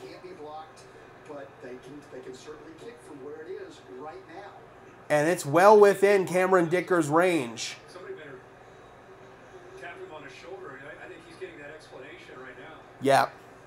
You just don't see this happen. This has not happened in the NFL in a long time. I don't think this has happened since like 2012 or some crap. I've seen it happen before. Good call, Terry. Yeah, Dicker. Okay, that's what they're going to do. That is exactly what they're going to do. So this is a completely free kick here. You can't block it if you're Denver. You can't rush it. It can be returned if it's a miss.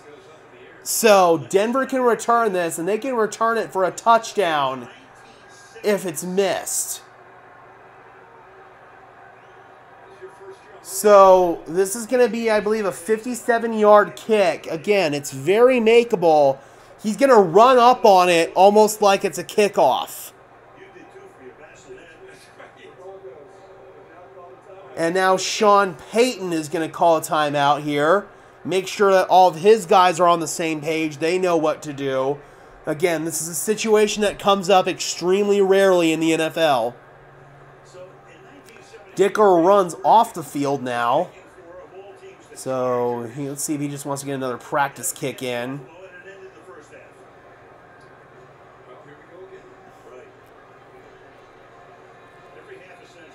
All right, he's going to take a practice kick. 57 yards. Again, that is extremely makeable. And Dicker's got a massive leg. So this penalty might come back to bite Denver. Last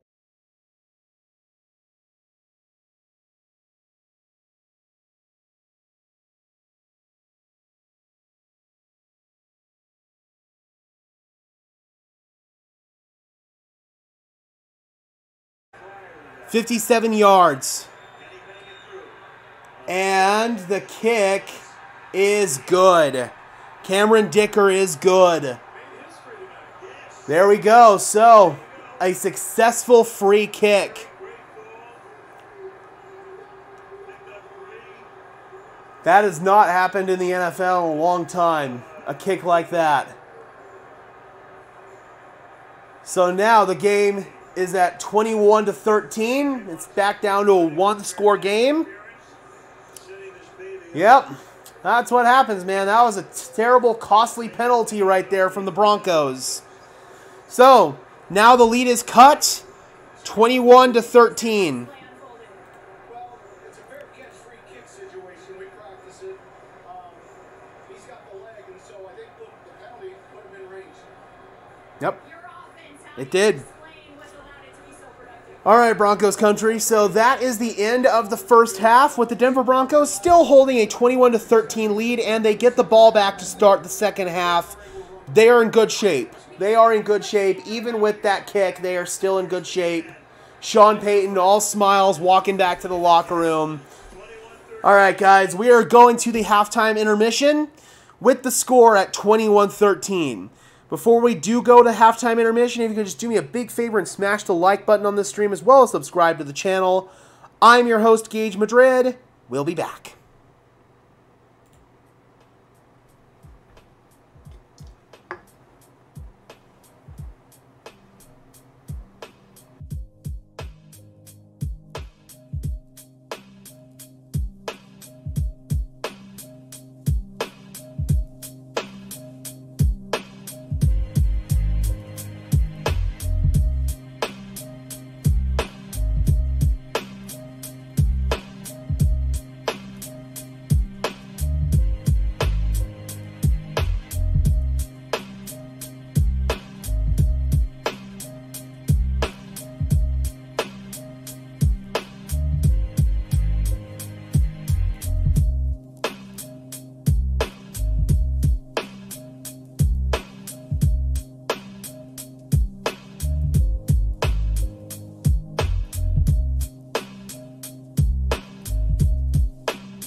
Okay, Broncos country, we are back for second half action.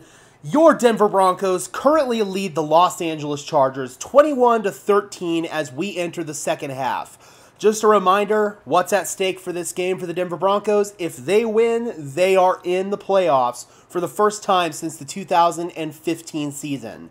So obviously Denver is hoping that this current score will hold. We saw the Broncos for their first 3 offensive possessions take command, march downfield, touchdown drive, touchdown drive, touchdown drive. Their last 2 offensive possessions ended in punts. That sequence after Chris Abrams-Draine got the interception on Justin Herbert, it was a rough sequence offensively for the Broncos. It was a screen that didn't work to Javonte Williams, loss of 3 yards. At that point, if you're Denver, you probably should just run the clock out and take a 2-score lead to the locker room. They try to be aggressive with it. It doesn't work in their favor. They end up having to punt the ball away. And on a personal foul penalty, it was a running into, or it was a kick-catch interference penalty, actually, that ended up costing the Broncos field position. It set up a 57-yard free kick that Cameron Dicker made. The first free kick made in the NFL since the 70s. Ironically enough, it was also the Chargers who had the last free kick in the NFL. Just an absolutely unforeseen play there and a rough sequence to end the half for the Broncos. On the bright side, they do still lead by 8 points and they get the ball going into the second half. So it's not all doom and gloom for the Denver Broncos. They're playing about as well as you could ask them to play right now. We knew this was going to be a tough game going into this. They're going to have to find a way to overcome that stupid sequence at the end of the half. First free kick made since 1976. Ray Wersching, San Diego versus Buffalo. That's nuts. All right. Bo Nix has been really solid in the first half. Not perfect, but really solid. 15 for 21, 155 yards, and 2 touchdowns through the air. Definitely a good bounce-back performance from him after a 3-interception game against the Colts. 90 yards, right? Bo Nix, by the way, again, it's a small sample size, but he looks like the real deal. He's looking good. He's made some big-time throws in this game. Now it is on the Broncos to get some points out of this possession here and take this back up to a 2-score game. Gabe says Estime needs more touches. I definitely agree. I think that at this point, Estime's proven himself that he can be trustworthy with the ball, knock on wood. Hopefully that can continue. Here's Dicker to kick off after his historic kick at the end of the half. And that'll be a touchback. First and 10 Denver from their own 30-yard line. Let's crack open our second half Mountain Dew here. And Bo Nix also 2 scrambles, 25 yards, 2 first downs today. Not been afraid to utilize his legs when necessary. Get him out of the pocket and he can make some good stuff happen. Excuse me. All right, first and 10. Broncos are going to begin I formation, Burton and Estime. They're going to hand this one up the middle to Estime. Good vision from him. Gain of 7 yards right out the gate. Broncos are hoping to maybe replicate their first drive of the game where they got the run game going and they marched right downfield on the ground. Second down and 3. Blake Watson now checks in.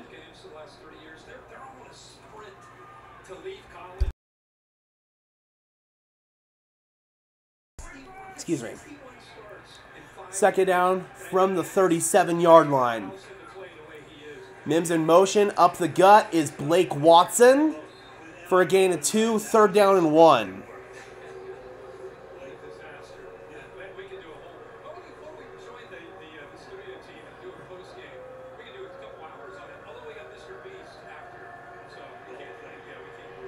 And looks like Watson's going to stay in here on this third down play.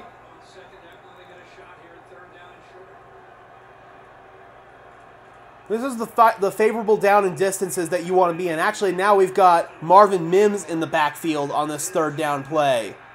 It's a condensed formation.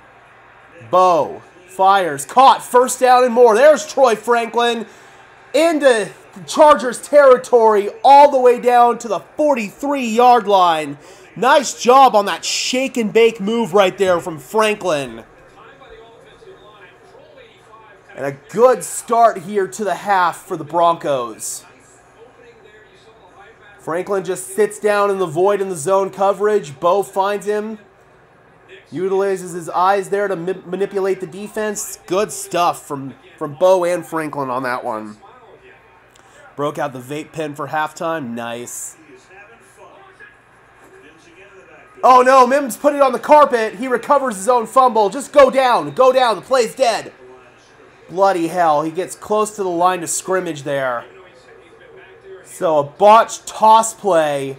Mims could not handle it. He's still learning the ins and outs of the running back position. Excuse me.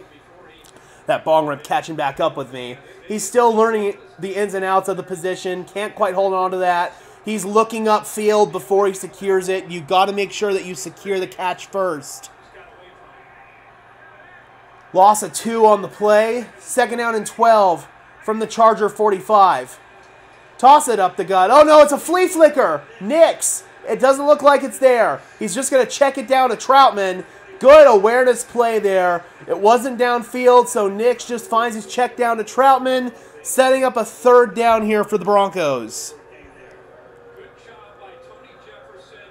Y'all got halftime traditions? Yes, I take a bong rip and go pee.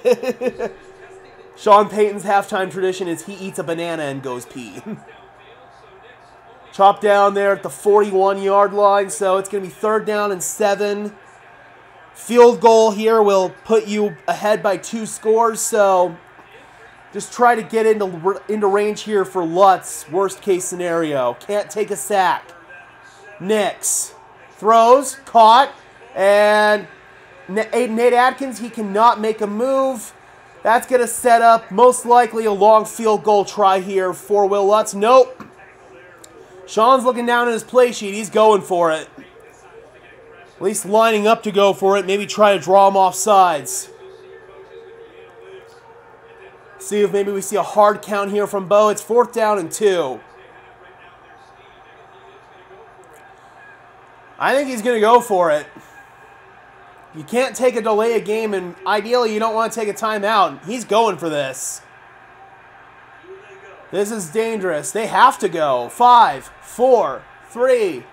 Yep, they had to go. They give it to Sutton. He's got the first down. Tunnel screen to Sutton. Goes inside of his blocking. Good play call. First down, Denver Broncos. Good stuff from Sean right there, man. Great stuff. You've got Adkins and Humphrey. It's little triangle formation, Trimps formation. And the blocking's there. You get a hat on a hat. Sutton lowers his shoulder and gets the first down. And Joey Bosa's pissed. He just dropped an F-bomb. And they give it to Estime. Not there. Blown up in the backfield. Big number 90 for the Chargers. Yeah, Herbert does look mad. All right, we got to finish this drive, Broncos country. Got to finish this drive and get points. Make this a 2-score game. No penalties, no sacks, no turnovers in this area of the field. It's second down and 11 after the loss of 1. 6, 5, 4, hurry up, 3. Go, go, go, go, go! They just got it away. Nick's climbing the pocket. He's going for it all. In the end zone, it's not there. He just throws it pretty much into the stands. Jesus, that was a big throw from Nix. He threw that thing right into the stands. Third down and 11. At this point, you might want to go conservative and run the ball, dude. I don't think that's what Sean's going to do. That looked like it went into the stands, dude.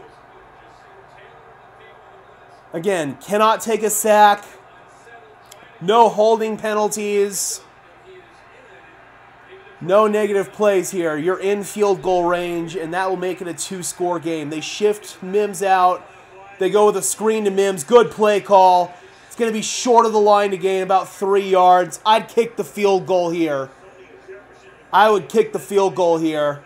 Bo wants to go for it, but I'm kicking the field goal, and that's what Sean's doing as well. This is the smart move here. Make it a 2-score game.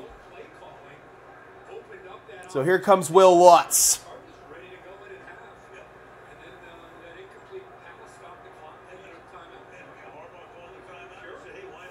4th down and 3. This is going to be a 41-yard try for Will.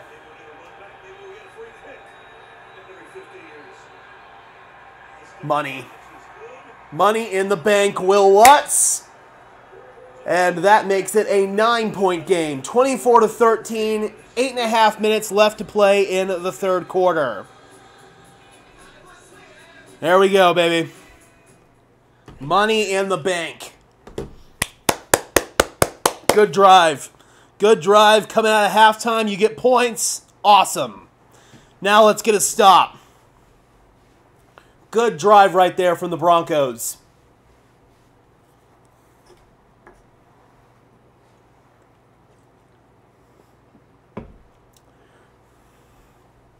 That Charger field goal before half might bite us later. You got to get a stop here. Can't let the Chargers get points.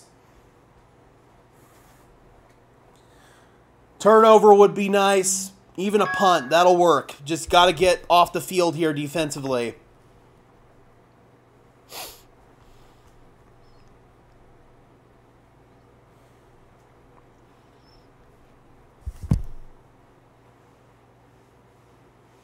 Yep. Get points. They took some time off the clock there. That was a nice extended drive. That is exactly what you wanted right there. Yep. And we got our 3 points back. Another turnover would be game-changing here. We need the Steelers to beat the Ravens. That would be ideal. If the Steelers beat the Ravens, then Denver's got a shot potentially at the 5th seed if they can continue to hold on in this game and come away with the dub. But again, it's not over till the fat lady sings. There is still a lot of game left. Broncos have got to take care of business here. Got a 1.5 to go.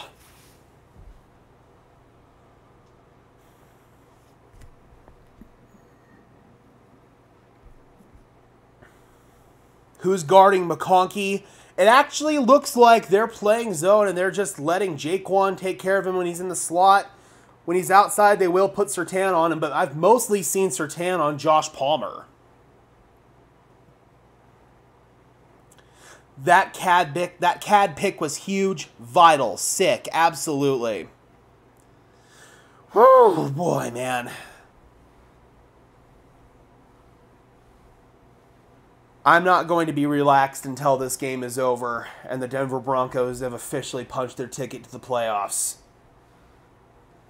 Gotta finish this game strong, man. Need another stop here defensively. Turnover would be nice, but just a stop. That would be huge. Get the ball back.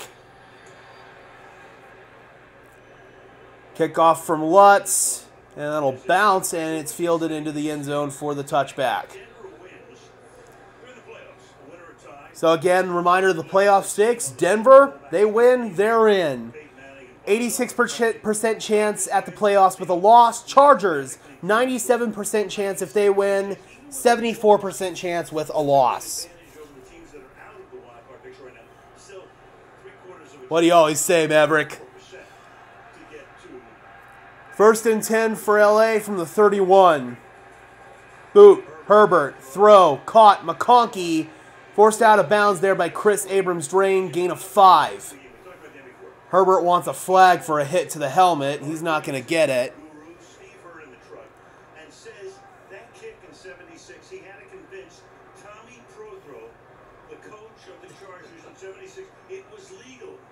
Wow. We assume Dan is not, fibbing to us. Right. He gets credit for it. Yep, game's not over until it says 0 in the fourth quarter. Damn straight. That's just embellishing like crazy. There you go, Dan. Second down and 4. Just under 8 minutes to play in the third quarter. Davis in motion. Play action. Herbert climbing the pocket. He's going to take off. Justin Herbert, first down and a lot more. Justin Herbert caught from behind at about the 45-yard line of Denver by Cody Barton. And Herbert, playing with that high ankle sprain, gets a big run right there.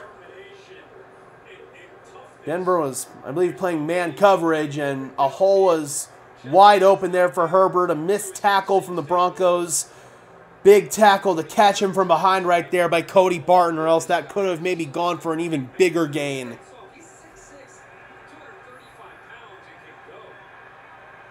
Chargers now at the Denver 46. And going nowhere. Justin Sternod with the immediate tackle on Kamani Vidal. Second down. They gave him 2. Second and 8.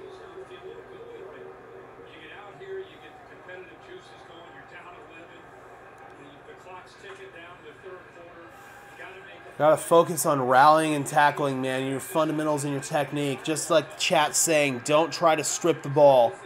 This isn't the time. And he makes an audible smart. Is Stone Smart on the field? Well, they go over the middle, and number 42. Who is that? That's Fisk. One of their backup tight ends. So he gets involved on that one. And another first down. Chargers are moving the ball downfield. They're already in field goal range. They can cut this back to a one-score game. Broncos could really use a turnover right about now. That was almost a late hit. Zach Allen on Justin Herbert right there. Now they're going back to that power I formation. And Zach Allen, shot out of a cannon. Tackle for loss on Kamani Vidal. That's a loss of 1. What a play from Zach Allen, bro. Just shot out of a cannon. 75 can't pick him up.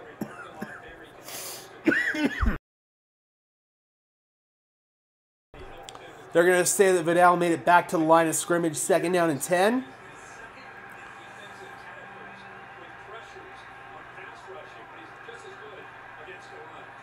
From the Denver 34. Play action. Herbert. Rolling. Resetting. Firing. And it's caught. Stone Smart. Smart down inside the 15 to the 14-yard line. Stone Smart has been making some plays at the tight end position for this Chargers team. It's now 4:50 left to play in the third quarter, and the Chargers are marching downfield.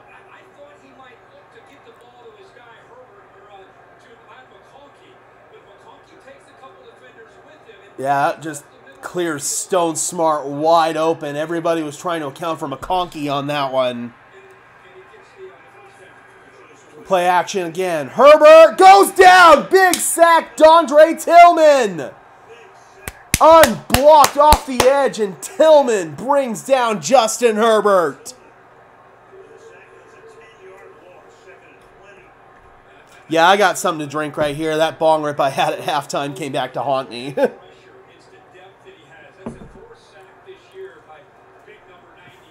What a sack by Tillman. That's his 4th of the year. So it's second down and 20 for the Chargers from the Denver 25. Herbert underneath. Caught. McConkey inside the 20 to the 19. Pickup of 6. Third down and 14. Of course, Maverick. What else would it be?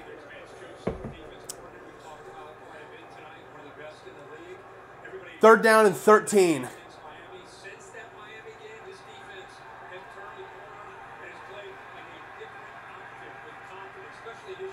Herbert climbing the pocket. He's going to run it again, and Herbert with a long way to go. He is stopped short of the line to gain. There's no flag. Oh, there is a flag, and Herbert is down, and he is hurt. Took a late hit. That's going to be a penalty on Denver, and Herbert is shaken up. He's up. That's going to be a late hit on Justin Sternad. Damn it. They're talking about it. Please pick up the flag. That's so... Oh, he lowered his elbow. That's going to be a foul. That's going to be a foul.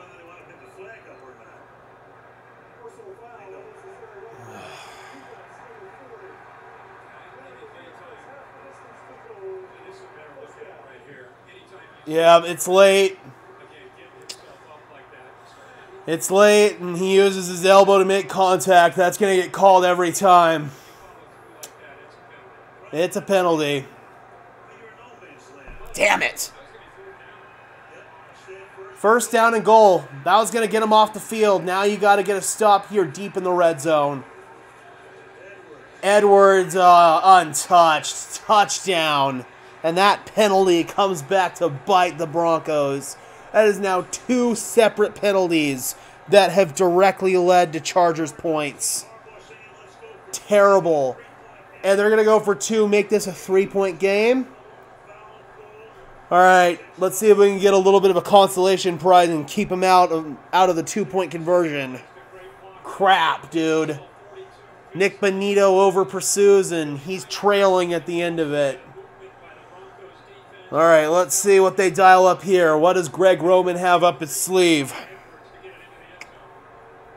They're going to come out in the gun. Gus Edwards. They got Scott Matlock, or actually that's number 42, Fisk in there again. They shift him. They also shift Edwards. It's going to be zone coverage here for Denver. Herbert's going to keep it. And it looks like he's short. He's short. He did not get in. And so Denver keeps it at a 5-point game. Good job. All right. That's a nice win right there. We got a good stop. 5-point game. Let's go. Good stop. Nice play. Nick Bonito, he makes up for over pursuing on that touchdown. Elbow down, well short of the line to gain. There we go. Good stop. Good stop. All right. Let's put together a drive here. Let's put together a drive. That was a terrible penalty. That was inexcusable, but you got a nice stop there on the 2-pointer. I will take that. I will take that. That is a nice stop. But again, that is now twice that penalties have directly led to Chargers points. That stupid free kick, that would have never happened without the interference, and now there's this. So, again, man, you get the small win there, keeping them out on the 2-point conversion, but that penalty hurts. It was the right call, Crumble. It was. He used his elbow to initiate contact. That's going to get called every time. It sucks, but it's definitely a penalty. Whew, man.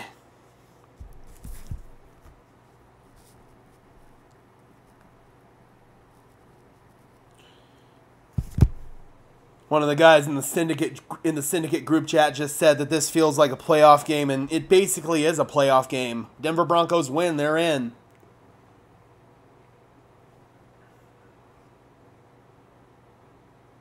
Yeah, it was a stupid play by Sternad. He needs to let up there. There's no excuse for that. Puts your team in a bad situation, and it costs your team points. It's inexcusable.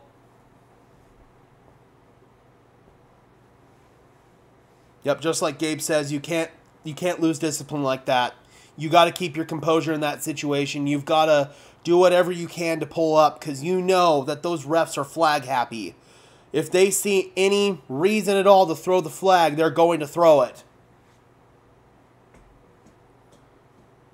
You cannot put yourself in a bad situation like that, and that's just bad ball by Sternad. Even if it's soft and ticky-tack, it's going to get flagged every time. Cannot let that happen. Oh, some fog down there in LA. I don't know if it's raining or not, but there is some fog in the air, it looks like.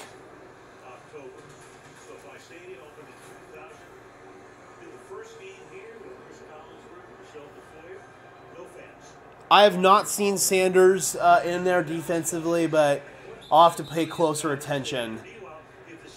Bo needs to settle down and establish the run game. They've done a good job of establishing the run game here throughout the course of this game. They got points on their last drive, got a field goal. Let's see if they can raise that field goal a touchdown.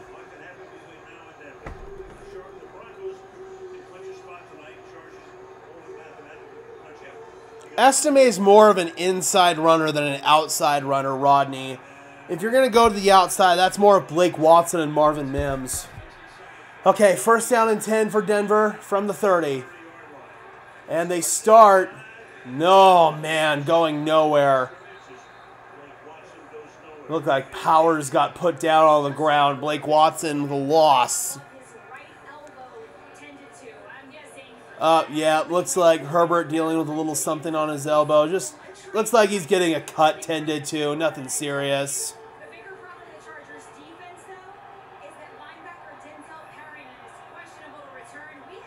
Ooh, Denzel Perriman, questionable for the Chargers. That could be a problem for them. Second down and 11.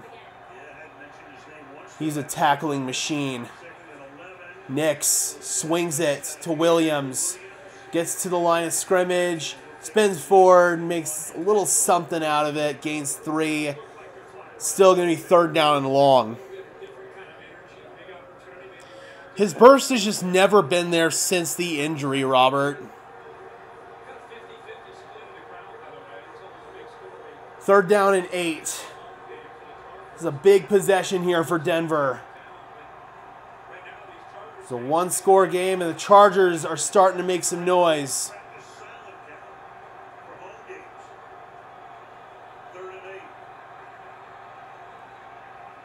Third down and 8. Nix, high snap, throws, and it is contested. Is it intercepted? They're fighting for the ball. Chargers say it's an interception. It's contested. What is going to happen here? Oh boy, who's got it? Oh my God, the ref dapped up Derwin James. It's a pick. It's an interception. That's an interception. Please, oh no. Dude, no. That's bull. That looked like a catch. That looked like a freaking cow. Okay, they gave it back to Denver. And they're punting it. Thank God. Oh, crap, bro. Good punt from Dixon. And that'll bounce out of bounds at about the 20. Crap. Oh, that was so lucky. Ooh, man. It looked like James had it, but nope. They gave it to Denver. Whew. And pardon me for a second while we restart my heart. Good Lord. Not good, man. Not good at all. The momentum is starting to shift the other way. These penalties for Denver have just shot them in the foot. You came out on this drive, had a negative run to start it off, and you were never able to recover from there. Yeah, tie catch goes to the offense. It just, and that's what it looked like. It actually looked more it was in favor of Javonte when it hit the ground. So, yeah, that definitely was the right call.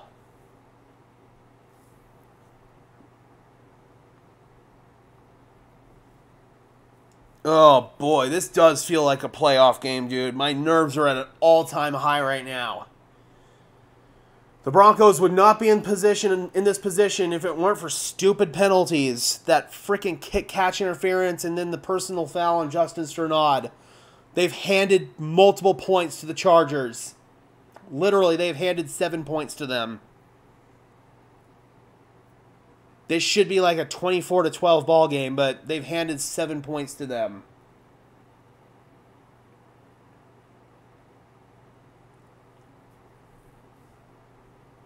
Where have our tight ends been? I mean, this has not been a tight end heavy offense all year long.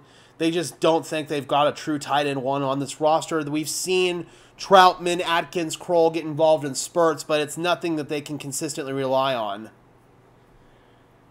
All right, boys. Got to settle the hell down.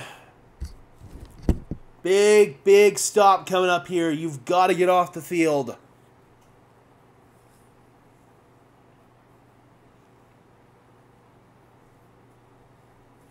Yeah, the Chargers are starting to dial up some more pressure. Jesse Minter is kind of reverting back to that. Soldier Field in Chicago, where the Bears host the Seattle Seahawks, who are right now in a fight with the Los Angeles Rams. Next week on Thursday Night Football, it's going to be the Seahawks and the Bears from Chicago. All right, here we go.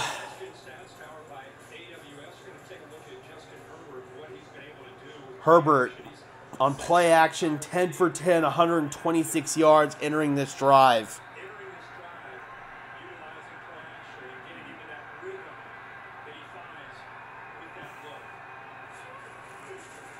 Play action, Herbert dances, fires, caught, another first down. Joshua Palmer forced out of bounds after a gain of 12 and continuing to move the chains is this Chargers offense. Not good. Broncos aren't generating much pressure in the pocket. Herbert is handling it well. He's really operating rather effectively with this high ankle sprain. Starting to get real nervous right now. Herbert 17 for 20, 194 yards and a pick in this game. Chargers can take the lead if they get a touchdown. They're down by 5. Get another 2 gigs of data here for mobile hotspot.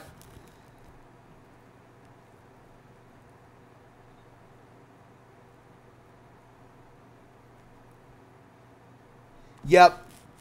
We know the stream's lagging. I'm getting some more data from my mobile hotspot to fix that problem. We've been nice and stable throughout on mobile hotspot, so I'm just getting some more data real quick. Bear with me.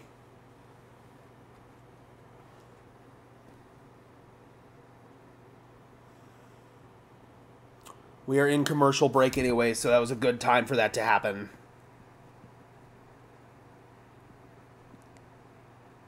Come on, stupid.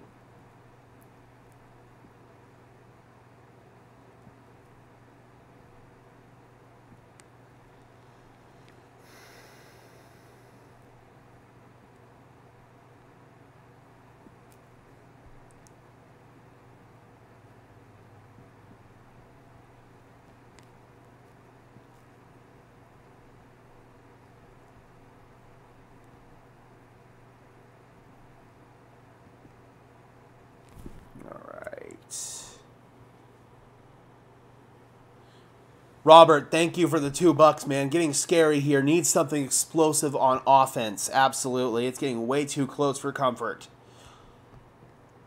All right, we're back in. No one is even covering Ladd, and it sickens me. The Broncos are playing zone. They've busted a couple of their zones against Ladd a few times. It looks like they're content leaving PS2 on Joshua Palmer. 2nd down and 6.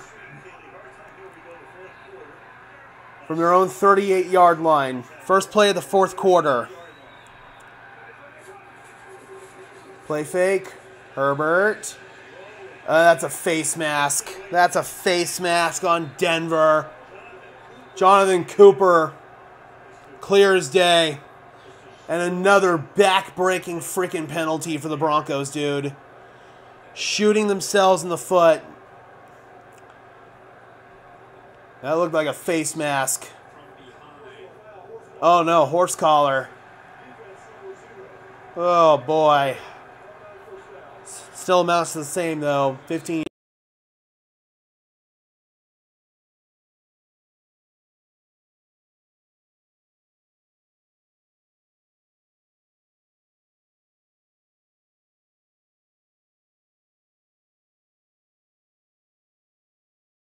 Dude, that should have been offsetting penalties. Lagged out again? Am I still lagged?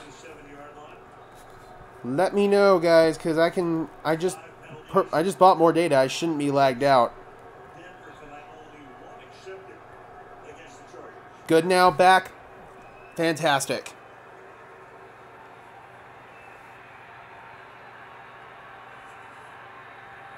Back now. Yeah, my data should have just now hit, so we should be good. Climbing and batted down. Knocked down right at the line of scrimmage by DJ Jones. Big play right there for Denver. 2nd and 10. And the Boo Birds are coming down. That probably should have been offsetting penalties. A horse collar and then a face mask. It looked like Herbert grabbed Coop's face mask. Oh, yes, I can update ESPN. Apologies for that. There we go. Herbert with that smart audible again. Last time that was a throw over the middle, a play action, screen. And there's a flag down in the backfield. Hopefully this is on the offense. Kamani Vidal. It's funny, I still see number 30 for the Chargers, and I think Austin Eckler. It's so funny. That's got to be a hold on the Chargers, right? Flags in the backfield. Offsides. You're kidding me. Bro! Stop shooting yourself in the foot! This is ridiculous! He got an early get-off, but I don't think he was in the neutral zone before the snap. That's a ticky-tack call. Come on! Are you serious? 2nd and 5. With the ball at the 42-yard line. Are you kidding me, dude? This is freaking ridiculous. Vidal. Nowhere to go. Justin Sternod stood him up. Dude! Too many self-inflicted wounds for the Broncos. They are beating themselves in this game. It's so bad. Greg Roman and Vance Joseph. This chess match, Vance is fired up. Big 3rd down and 5. Got to get off the field. No penalties. No penalties. No freaking penalties. Broncos showing blitz. Let's see how many they walk back. Chargers just got that one away. They're coming, and it's a conversion. Flags down. Please don't be roughing the passer. It's a completion to Quentin Johnston. Did they freaking jump off sides again? Are you kidding me?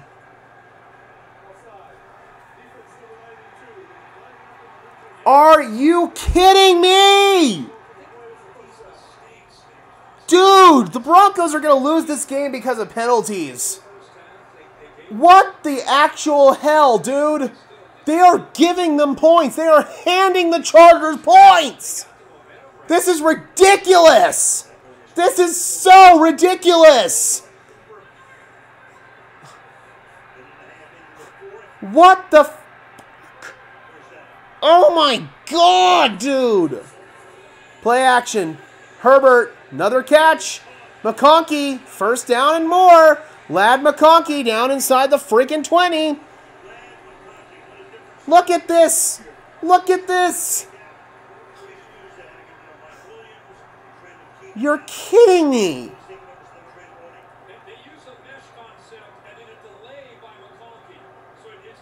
Denver's got to stop playing so much zone coverage, bro.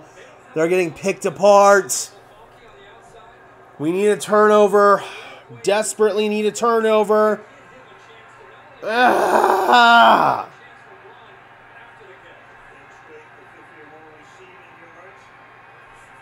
From the 19, Herbert dances, throws wide open, touchdown. Darius Davis, and the freaking Chargers take the lead. 7 plays, 78 yards. God. Bro, this is disgusting. Bro. Yeah, it is. Herbert keeps that play alive. It's fantastic. That hurts. And they're going to go for 2 again. Trying to make this a field goal game. The Broncos stopped them once. Can they stop them again? Light defensive front. Play action. Herbert. Tipped. And it is caught for the 2. Joshua Palmer. This is disgusting. This is disgusting. That was a great catch, but this is disgusting.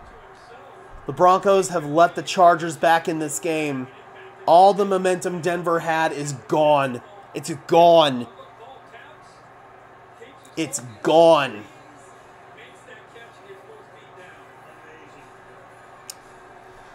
I want to fucking puke right now. I am so sorry for the language. I'm so disgusted. Oh, God.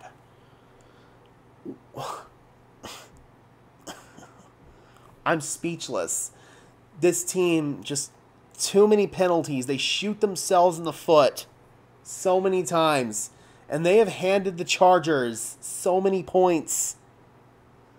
That had to have been like 3 or 4 penalties on that one drive alone. 2 offsides penalties. It's disgusting. This is disgusting, disgusting, disgusting, disgusting. And now we've got the offense pinned back against the wall. Oh, this sucks. This sucks.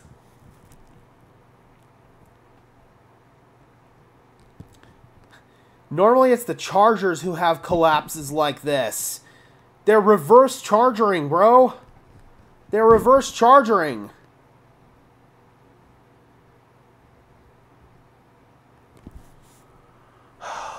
God, so many stupid penalties. This should be a multi-score game for the Broncos, man.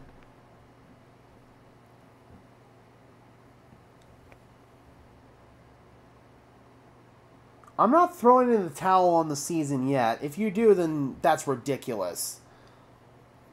This game's not over. It looked like the Broncos were pinned back against the wall against Indianapolis last week, and they found a way to win the game. It's just so frustrating the way that they are playing right now.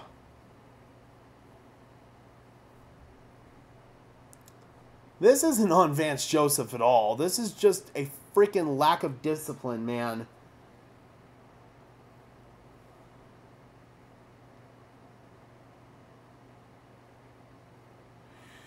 All right, here we go, boys. Big drive coming up. Got to be aggressive on this one.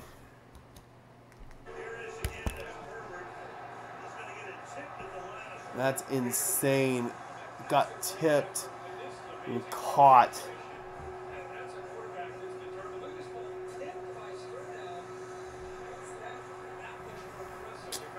All right, here we go.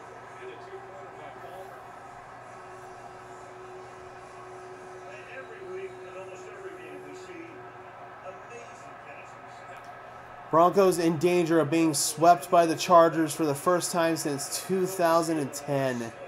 This is a big possession. Touchback.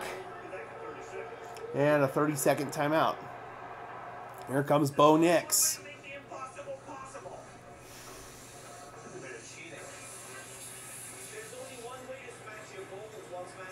All right, you got to steal the momentum back right here, right now. Yeah, it's cheating. And there's only one way to make a commercial with Kamel Nanjiani, even though he's currently competing in a triathlon in Hawaii. By cheating. Big on protein, low on sugar, huge on flavor. Basically cheating. Plus, it's basically cheating.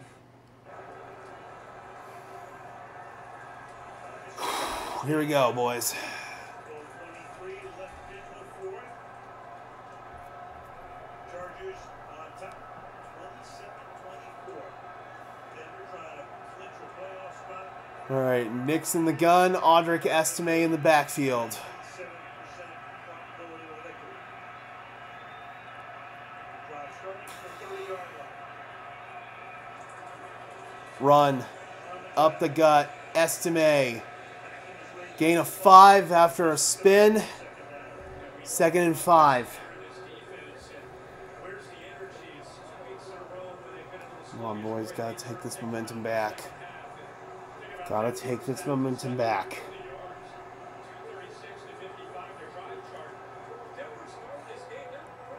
Matt Parrott reporting as an extra eligible receiver. Yep, punt, field goal, punt. That is not the ballad you can live by. Cortland Sutton shifts to the right side. Play fake. Nix looking for the screen, and they just have to dirt it. Incomplete. 3rd down and 5. Nix ended up on the ground. He wants a flag. Is this going to be intentional grounding? That's what Harbaugh wants.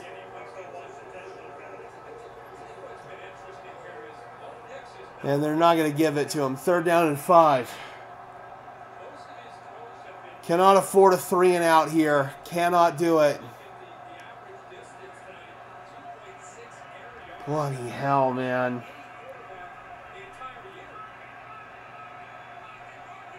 Bo Nix makes the check at the line. The crowd's getting loud. Chargers fans are really making a lot of noise. Nix steps up, checks it down. 1st down, Michael Burton and more. Whew. God, okay, big conversion. Settle down. Settle down. Settle down. Settle down. Settle down. Gain of 14. Settle down. Settle down. Settle the hell down. I'm talking to myself here. Oh, man. I have not been this nervous watching a Broncos game in a long time. That was a good job by Bo Nix hanging in right there, finding the check down. Big gain. 1st down and 10. Both teams have 19 first downs in this game. Nix sets, Nix climbs, Nix throws. Wide open man, my TV cut out, and it's broken up. Mims wants a flag. He's not going to get it. Tarheeb still made the play. Nix launched that up there. My TV glitched out as the play was happening.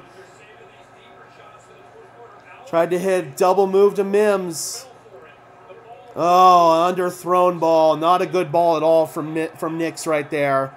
And it's not DPI either. And Nick says that's on me. That hurts. 2nd down and 10. That's a killer. He just got that one away. They run it. Williams, gain of freaking 2. What was it?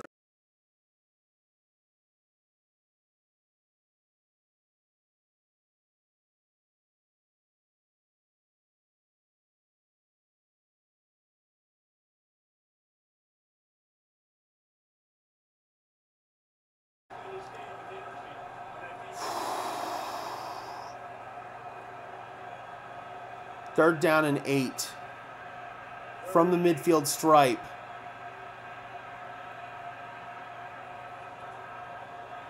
Roll. Nix. Throw on the sideline. It's incomplete. And the Broncos will punt it away. And all the momentum is going to the Chargers. And Sean is pissed. He's talking to Troutman. He's not happy at all with Troutman on that one. And the Chargers about to get the ball back, and they've got a chance to go up by 2 scores. Broncos are in need of a big play on defense so desperately it's not even funny. Riley Dixon punts it away. Try to pin the Chargers back deep. And yes, thank you, Tremon Smith. Thank you, Tremon Smith. Pins the Chargers down inside their 5. Good punt. Good save by Tremon Smith. You got favorable field position.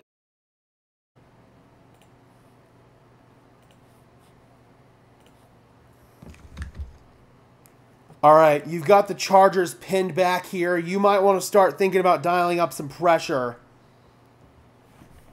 Got to get a defensive score. Damn it, man. That miss from Bo hurt. Really, really hurt.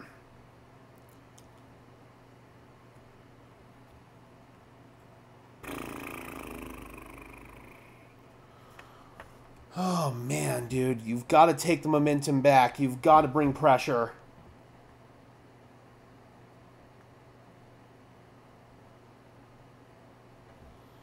This has got to be the time where you show up in a big moment. As I've said before, good teams make big plays in big moments, and this is a big freaking moment.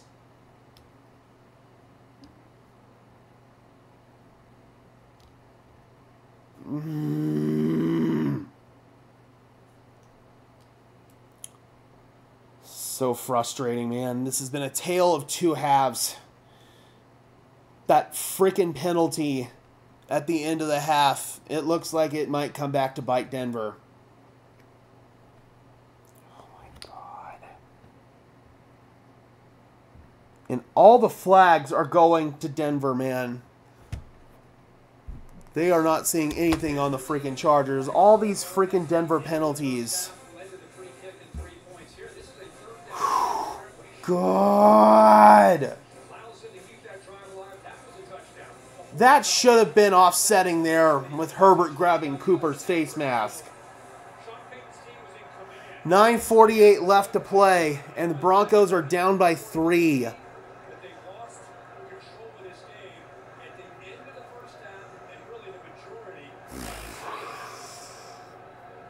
Oh, it is foggy. And some fog's actually coming into the stadium. It is an open-air stadium there at SoFi. 1st and 10 from the 5.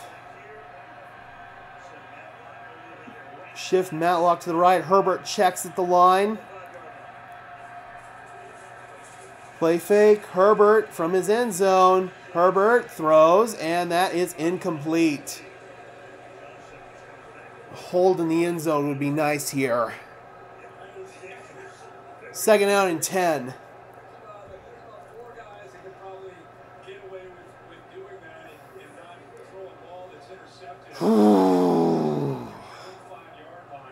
9:42 left to play. Bo Nix got to lock in, man.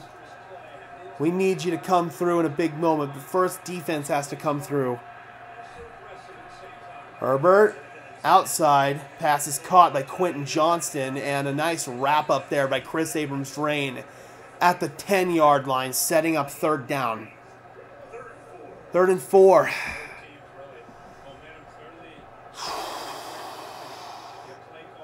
It's hard to bring pressure in these short yardage situations. You just got to try to get off the field here.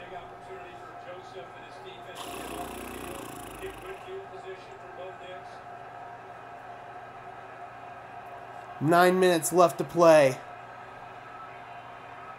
Just outside the 10.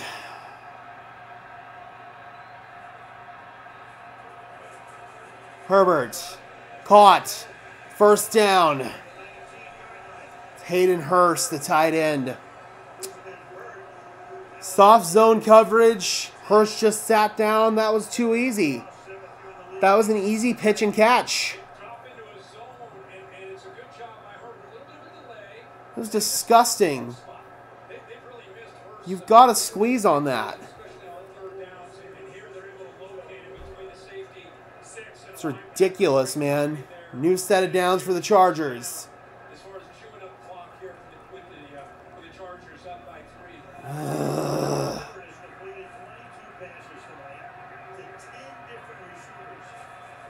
Just got that one away. It's Gus Edwards, and he lunges forward.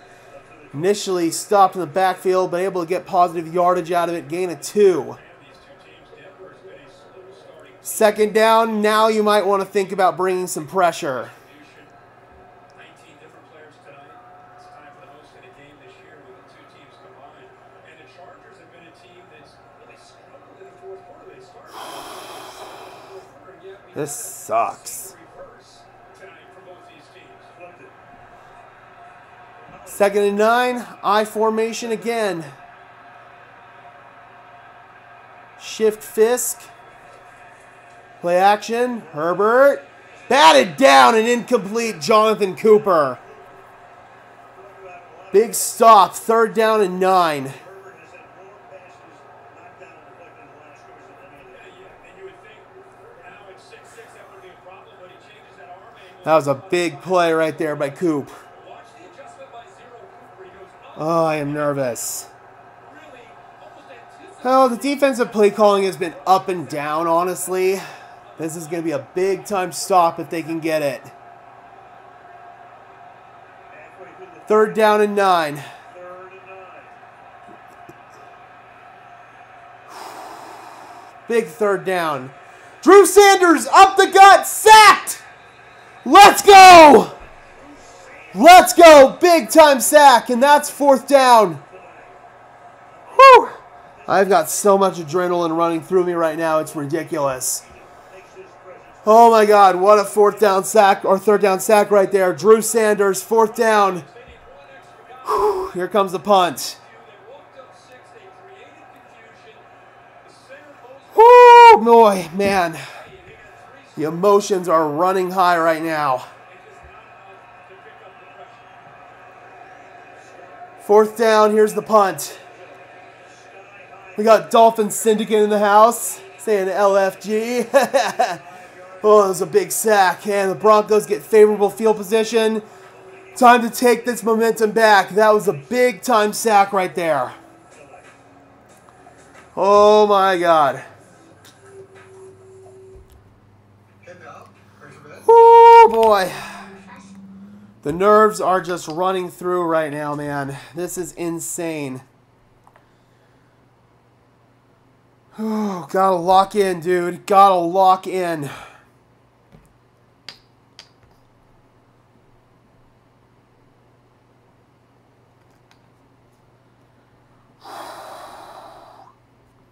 It's like my whole body is just tingling right now. Holy crap.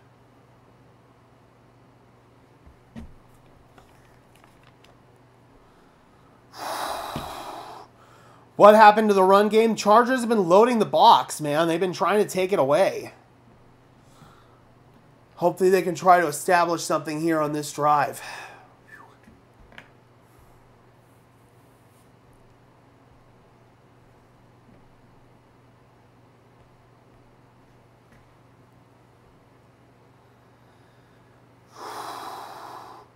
Use estimate more. Hopefully they do on this drive, man. Whoo, boy. I am so nervous right now. It is ridiculous. Gotta take some deep breaths. Big time, Maverick. Big time.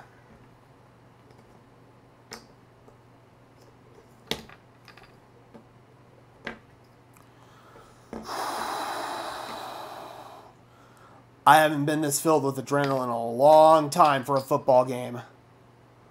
Oh my God, Broncos country.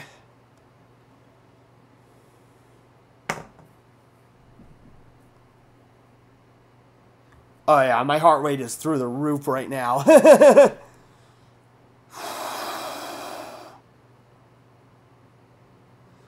This has got to be our time, man. Absolutely.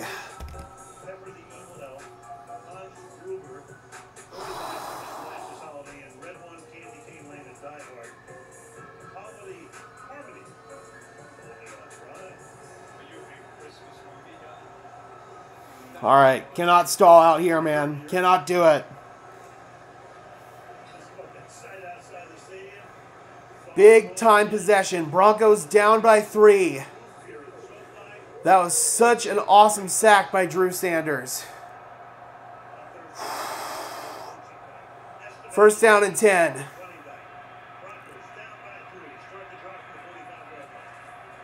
Play fake and a sack. Bud Dupree unblocked. You're kidding me. Oh, man. Bo has to hand that off. Yeah, probably. Oh, man. Yeah, it looked like... Well, I don't know, man. Yeah, he probably should have handed that one off.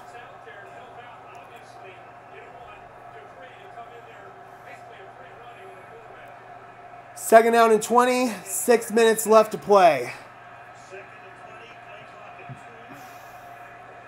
And they're going to run it. Estimate gain of 7. Third down and long.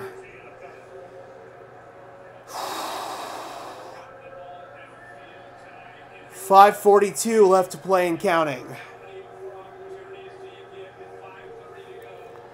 Oh, God. Third down and 13.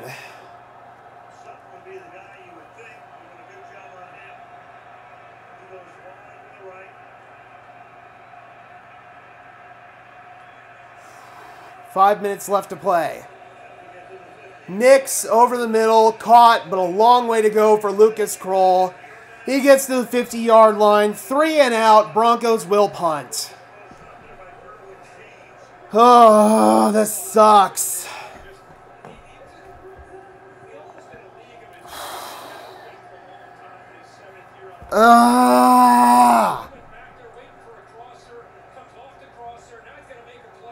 I do not feel good, Broncos country. I do not feel good at all right now.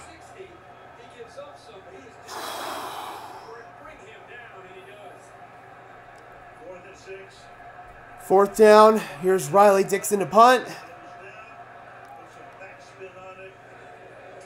And that'll be fielded inside the 10 at the 9-yard line by Darius Davis. All right, Chargers now thinking about starting to run down the clock. 4 minutes and 28 seconds left. Few first downs should probably do it here. Yes, Maverick, now you have to beat Cincinnati next Sunday. Or next Saturday. Woo, man. This is insane, man. This is insane. Gotcha, I'll refresh it right now.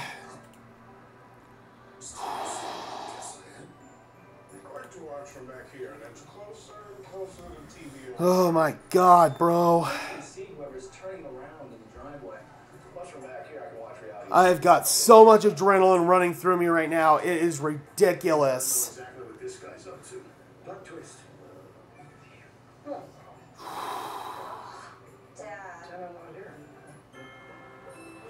Gotta find a way to win, man. Gotta find a way.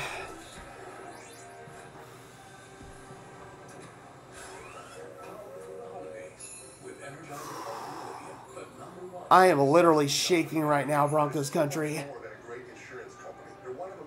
Ooh, boy. Yep. What's your heart rate? It's high. I know that.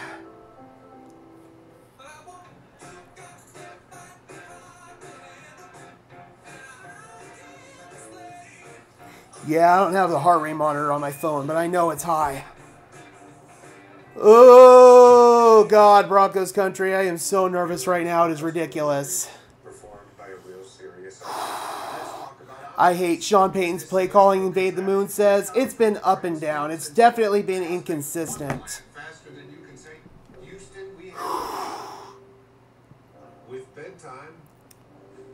Ooh, boy. 5 stars. Man, my heart is beating out of my chest right now. Holy crap. Freaking anxiety, man.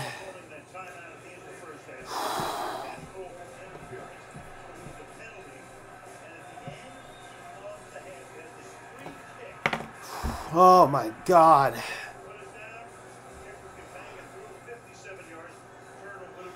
4 minutes and 28 seconds.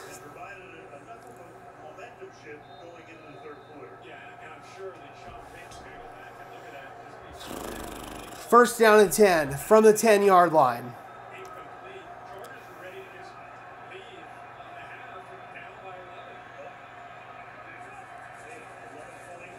Handoff.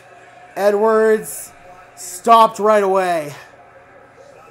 Cody Barton. Oh, I don't know if my heart rate can handle if we go to overtime, guys. Ooh, boy.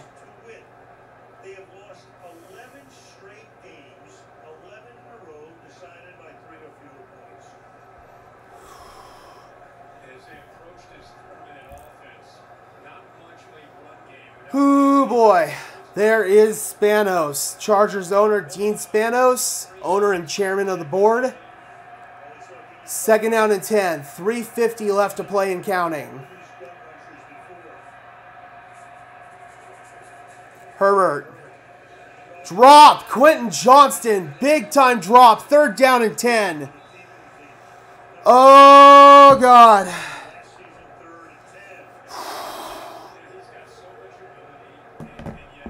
All right. Here we go, boys.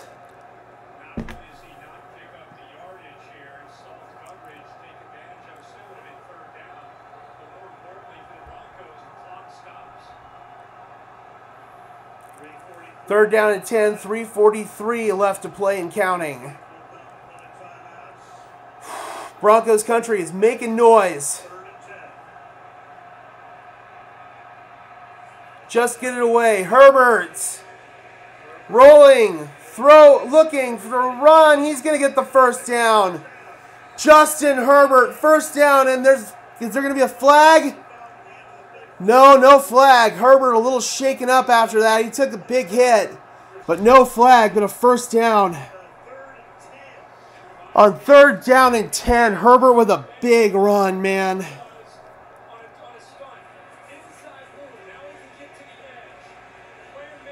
Oh, dude, I have got a massive adrenaline dump.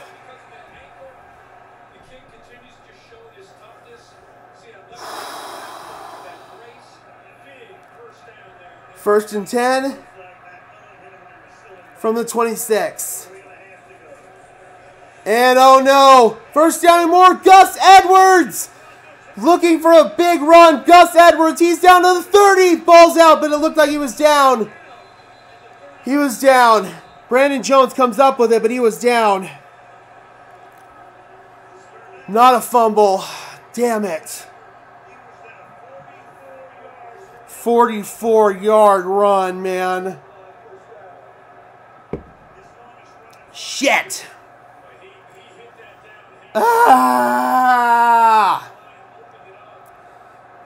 Yeah, he's clearly down. His knee's down. Justin Sternod with the tackle. I'll have to take a minute before the post-game stream, Broncos country. I am freaking running through with adrenaline. Stop in the backfield. Big time play. Woo, boy. Crap.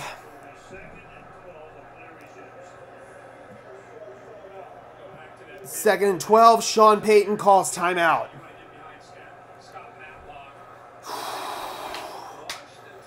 Dude, man. Broncos are about to throw this game.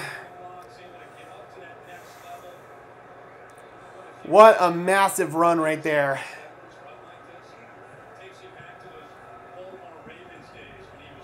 This one's on Sean. It's on the whole team for just being undisciplined. Dude. Okay. All right, the adrenaline is starting to flush out. Slowly but surely. Second and 13, 2 minutes and 36 seconds. I am so nervous.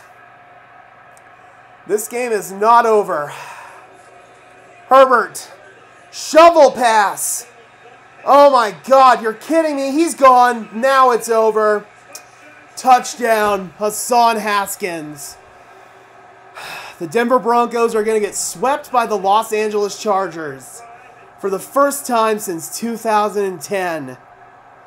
It's on to next week. It's the famous saying, Broncos country, we're on to Cincinnati. We are on to Cincinnati. The penalties just completely killed the Broncos in this game. 2-score game. It's over. Oh, man. Congratulations, Chargers. You guys earned this one. And the extra point is good. Damn. Damn, damn, damn, Broncos country. We are on to Cincinnati. Can score with 2:20 and leave time, pull off an onside and a field goal. Yeah, but you need miracles to happen at this point. This is on the defense. This is on the defense, man. Too many stupid penalties. And the big special teams penalty as well. The free kick comes back to haunt the Denver Broncos. Bloody hell, man. Bloody hell. This sucks. This sucks, man.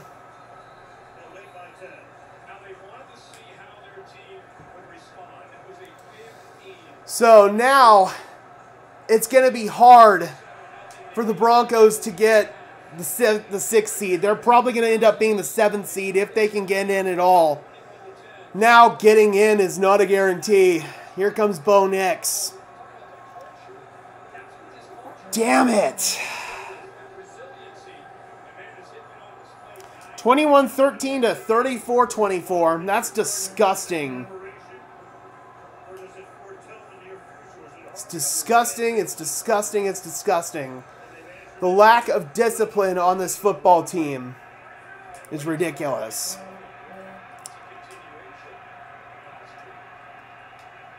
All right, boys, we're on to Cincinnati.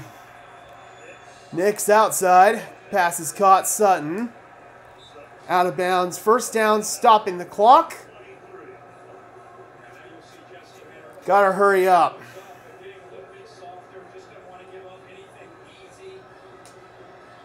Nobody should have thought this was an easy win.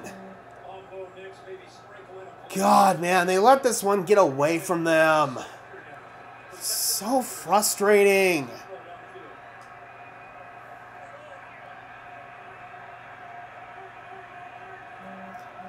First time the Broncos have been swept by the Chargers since 2010. Underneath, pass caught. Troy Franklin. They might try to get one more play off here before the 2-minute warning. Yeah, nobody should have thought that this was an easy win. They will be able to get a play off here. Nix is going to run. First down. You can't do that. What are you doing, Bo? What are you doing? That was an illegal forward pass. That was not backwards. You're kidding me.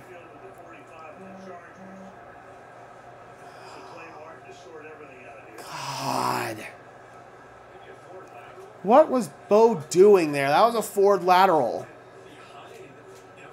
What was Bo doing?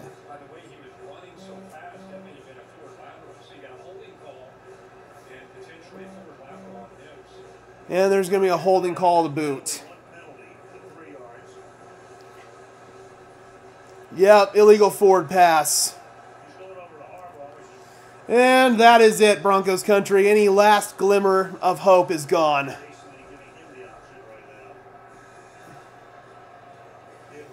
Denver Broncos get swept by the Los Angeles Chargers.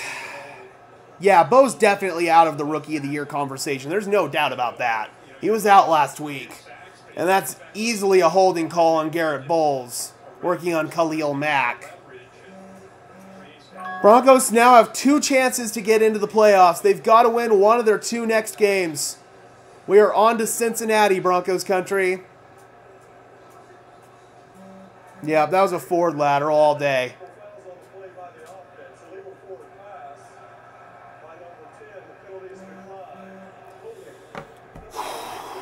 Jeez, man. We'll replay second down. That's balls. I don't like when the referee starts with okay.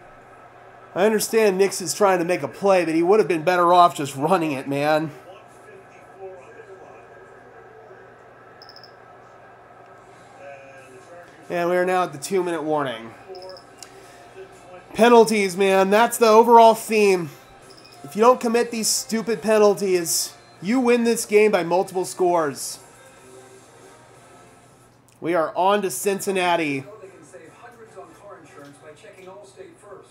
Who's ready for my famous jar duck? Like, to check the mascot first before... Bo's been fine. This is not Bo. This is not Bo at all. They can save you hundreds. He's had a couple of plays that he's missed for sure. I mean, that touchdown just makes you want to barf, but no, Bo's been fine. Good news coming out of next week, too, is that Riley Moss will be back. That is definitely going to be a positive. We're on to Cincinnati. That should literally be Sean Payton's press conference. We're on to Cincinnati. How's it going, guys? We've finally reached downsizing time. We want to live close to our grandchildren in the city, but need to do the buying a house, selling a house dance. Not to worry. All the data, market analysis, the MLS indicates there's a strong... We are on to Cincinnati. Plus, we could try to negotiate a flexible possession agreement. Bo was not horrible. I don't think that's a fair assessment at all. Exactly. We'll not have to move into our daughter's guest room. She'll be so crushed. Expertise is one of the many ways an agent who's in real time... Not only couldn't the offense move the ball, but they were just consistently put in bad positions.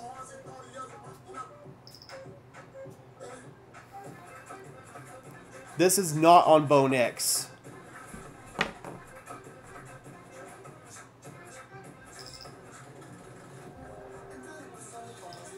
Does suck, man, getting swept by the Chargers. Even if they lose to Cincinnati, they still got one more after that. And if Kansas City has the #1 seed locked up, then they'll probably be playing their backups. But we're on to Cincinnati. Thursday night football is off. Next weekend, 7 p.m. Eastern, on Ultron. Well, after the game, stay tuned as usual. This was just a complete meltdown, man. The penalties killed you. Just like Gabe says, silver lining here. The teams behind us have to win out, and we have to lose out. That is very unlikely. Is it possible? God, yes. Is it likely? No. I think it was remuneration. Second and third. All right, minute 54 left in this one. Here's Bo. And he skips that one, incomplete. 3rd and 13. Broncos now have got a long week to prepare for this Bengals game. So again, if the Chargers win, not mathematical, but a 97% chance. So if let's just start thinking about travel plans for the playoffs. Obviously, home game because the division's very All right, here we go. 3rd down and 13. The one thing Denver has done is their first winning season since 2016. Yep, it is Denver's first winning season, but 3rd and 13. that's going to mean little, if anything, if the Broncos can't win out at least one of these games here and make the playoffs. 3 yards. Lucas Kroll makes the tackles. He got 4th down now. 4th and 3. Stay alive. 4th down and 3. This could be the last play of the game here. And timeout's going to be used by the Chargers.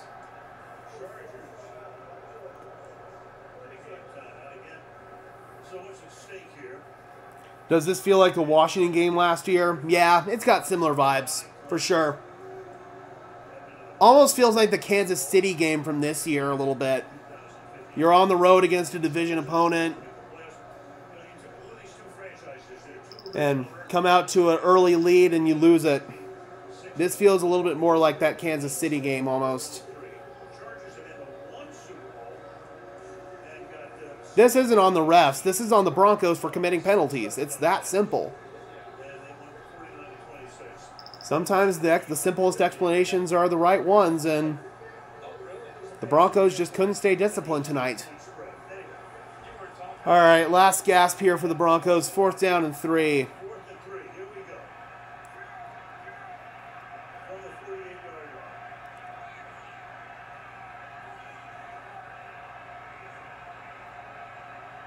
And the Broncos staying alive here. And that's caught. Lucas Kroll, 1st down, but clock is going to continue to run. You're going to have to score very quickly and then somehow find a way to get an onside kick. You might want to try to see if you can get the field goal part of it first. Nix out of the backfield. Pass is caught by Williams. He is out of bounds, stopping the clock. 1:02 left to play. Next defensive coordinator, if VJ leaves, is going to be Jim Leonard. There's already basically a succession plan in place for that. But the big question is VJ ultimately going to leave? Okay, I see what's happening here. So they're going to try to get the first part of it now. Try to get the field goal. And then try to have time for the onside kick and then go down and get the touchdown. Makes sense completely. Will Lutz. Money in the bank. Let's see if he can come up with an onside kick. So this is a 1-score game. Just like I say, it's not over till a fat lady sings. Yeah, we got an onside kick now.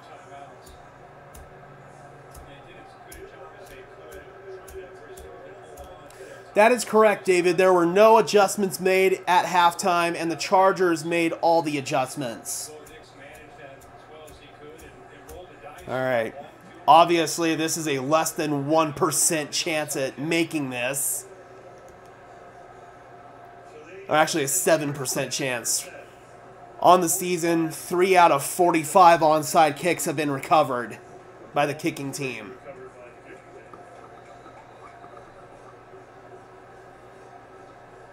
Do you believe in miracles, Broncos country? If they do, obviously recover. You're talking about having a ball in a really good field position, a couple timeouts. It all comes down to this kick. Recovery, chance to tie this game up, and if you don't, game's over. Well, we saw a crazy ending to the first half. What about the second? The good hands guy up front.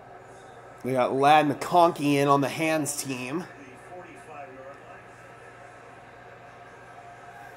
Kick has to go 10 yards. Can the Broncos make it 4 for 46 on onsides this year? And let's see what Wes has in mind here. So many different ways to try. Why not? Put it conventionally like that. Put it on the side.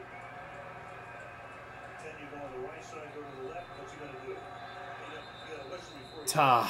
And of course, Harbaugh calls timeout.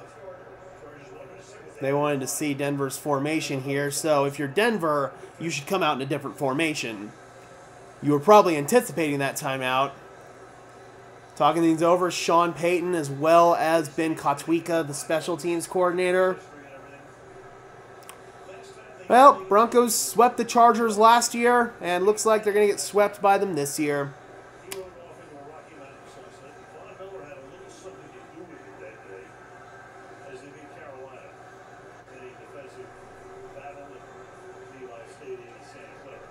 All right, let's see if Will Lutz can come up with something cool here.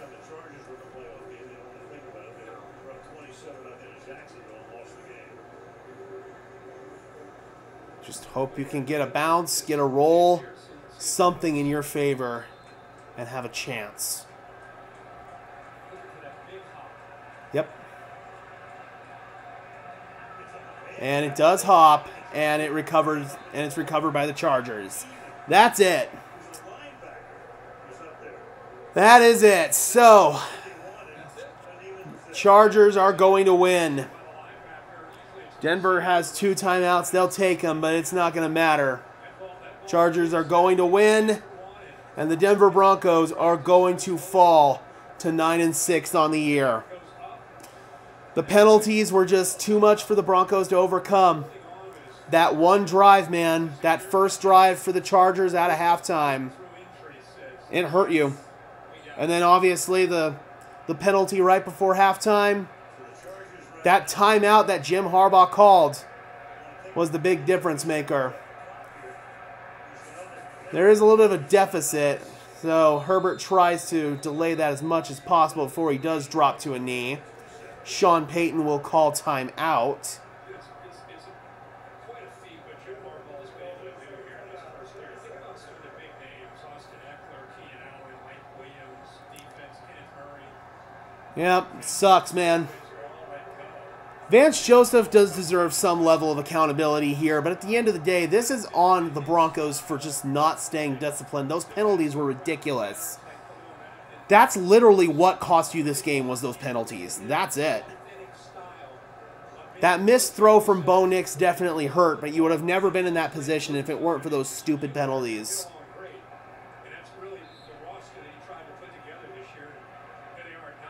Herbert's going to do the same thing again. Delayed knee, try to take as much time as he can before he finally hits the deck. Final timeout's going to be taken. There will be about an 8-second deficit. At this point, you're probably going to try the hook and ladder routine and hope you can get some kind of a miracle play at the end. So all Denver has to do is win one out of their next two, and they win, and they are in the playoffs. At this point, the team that you're really threatened by is the Miami Dolphins, along with the Bengals. If you lose to the Bengals, you're in big trouble. So Herbert again goes down. And this time, it's 4th down. They're not going to let Denver have this ball back. They're just going to have Herbert run around and launch the ball out of bounds at the end. Denver's not going to have a chance at this. The Bengals, the Colts, and the Dolphins are now very much alive.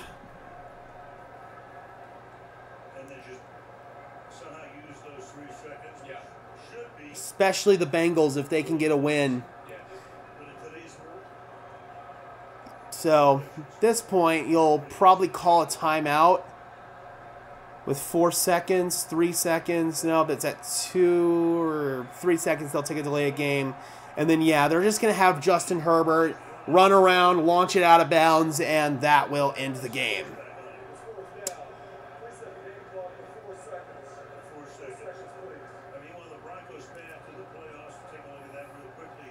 Yep, win or tie one of the remaining 3 games. If you lose all 3 remaining games, including this one, and Cincinnati or Miami wins out, then you're dead.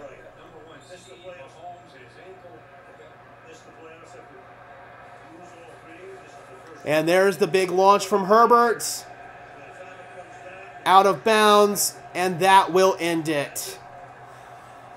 Chargers win and complete their season sweep over the Broncos, 34-27.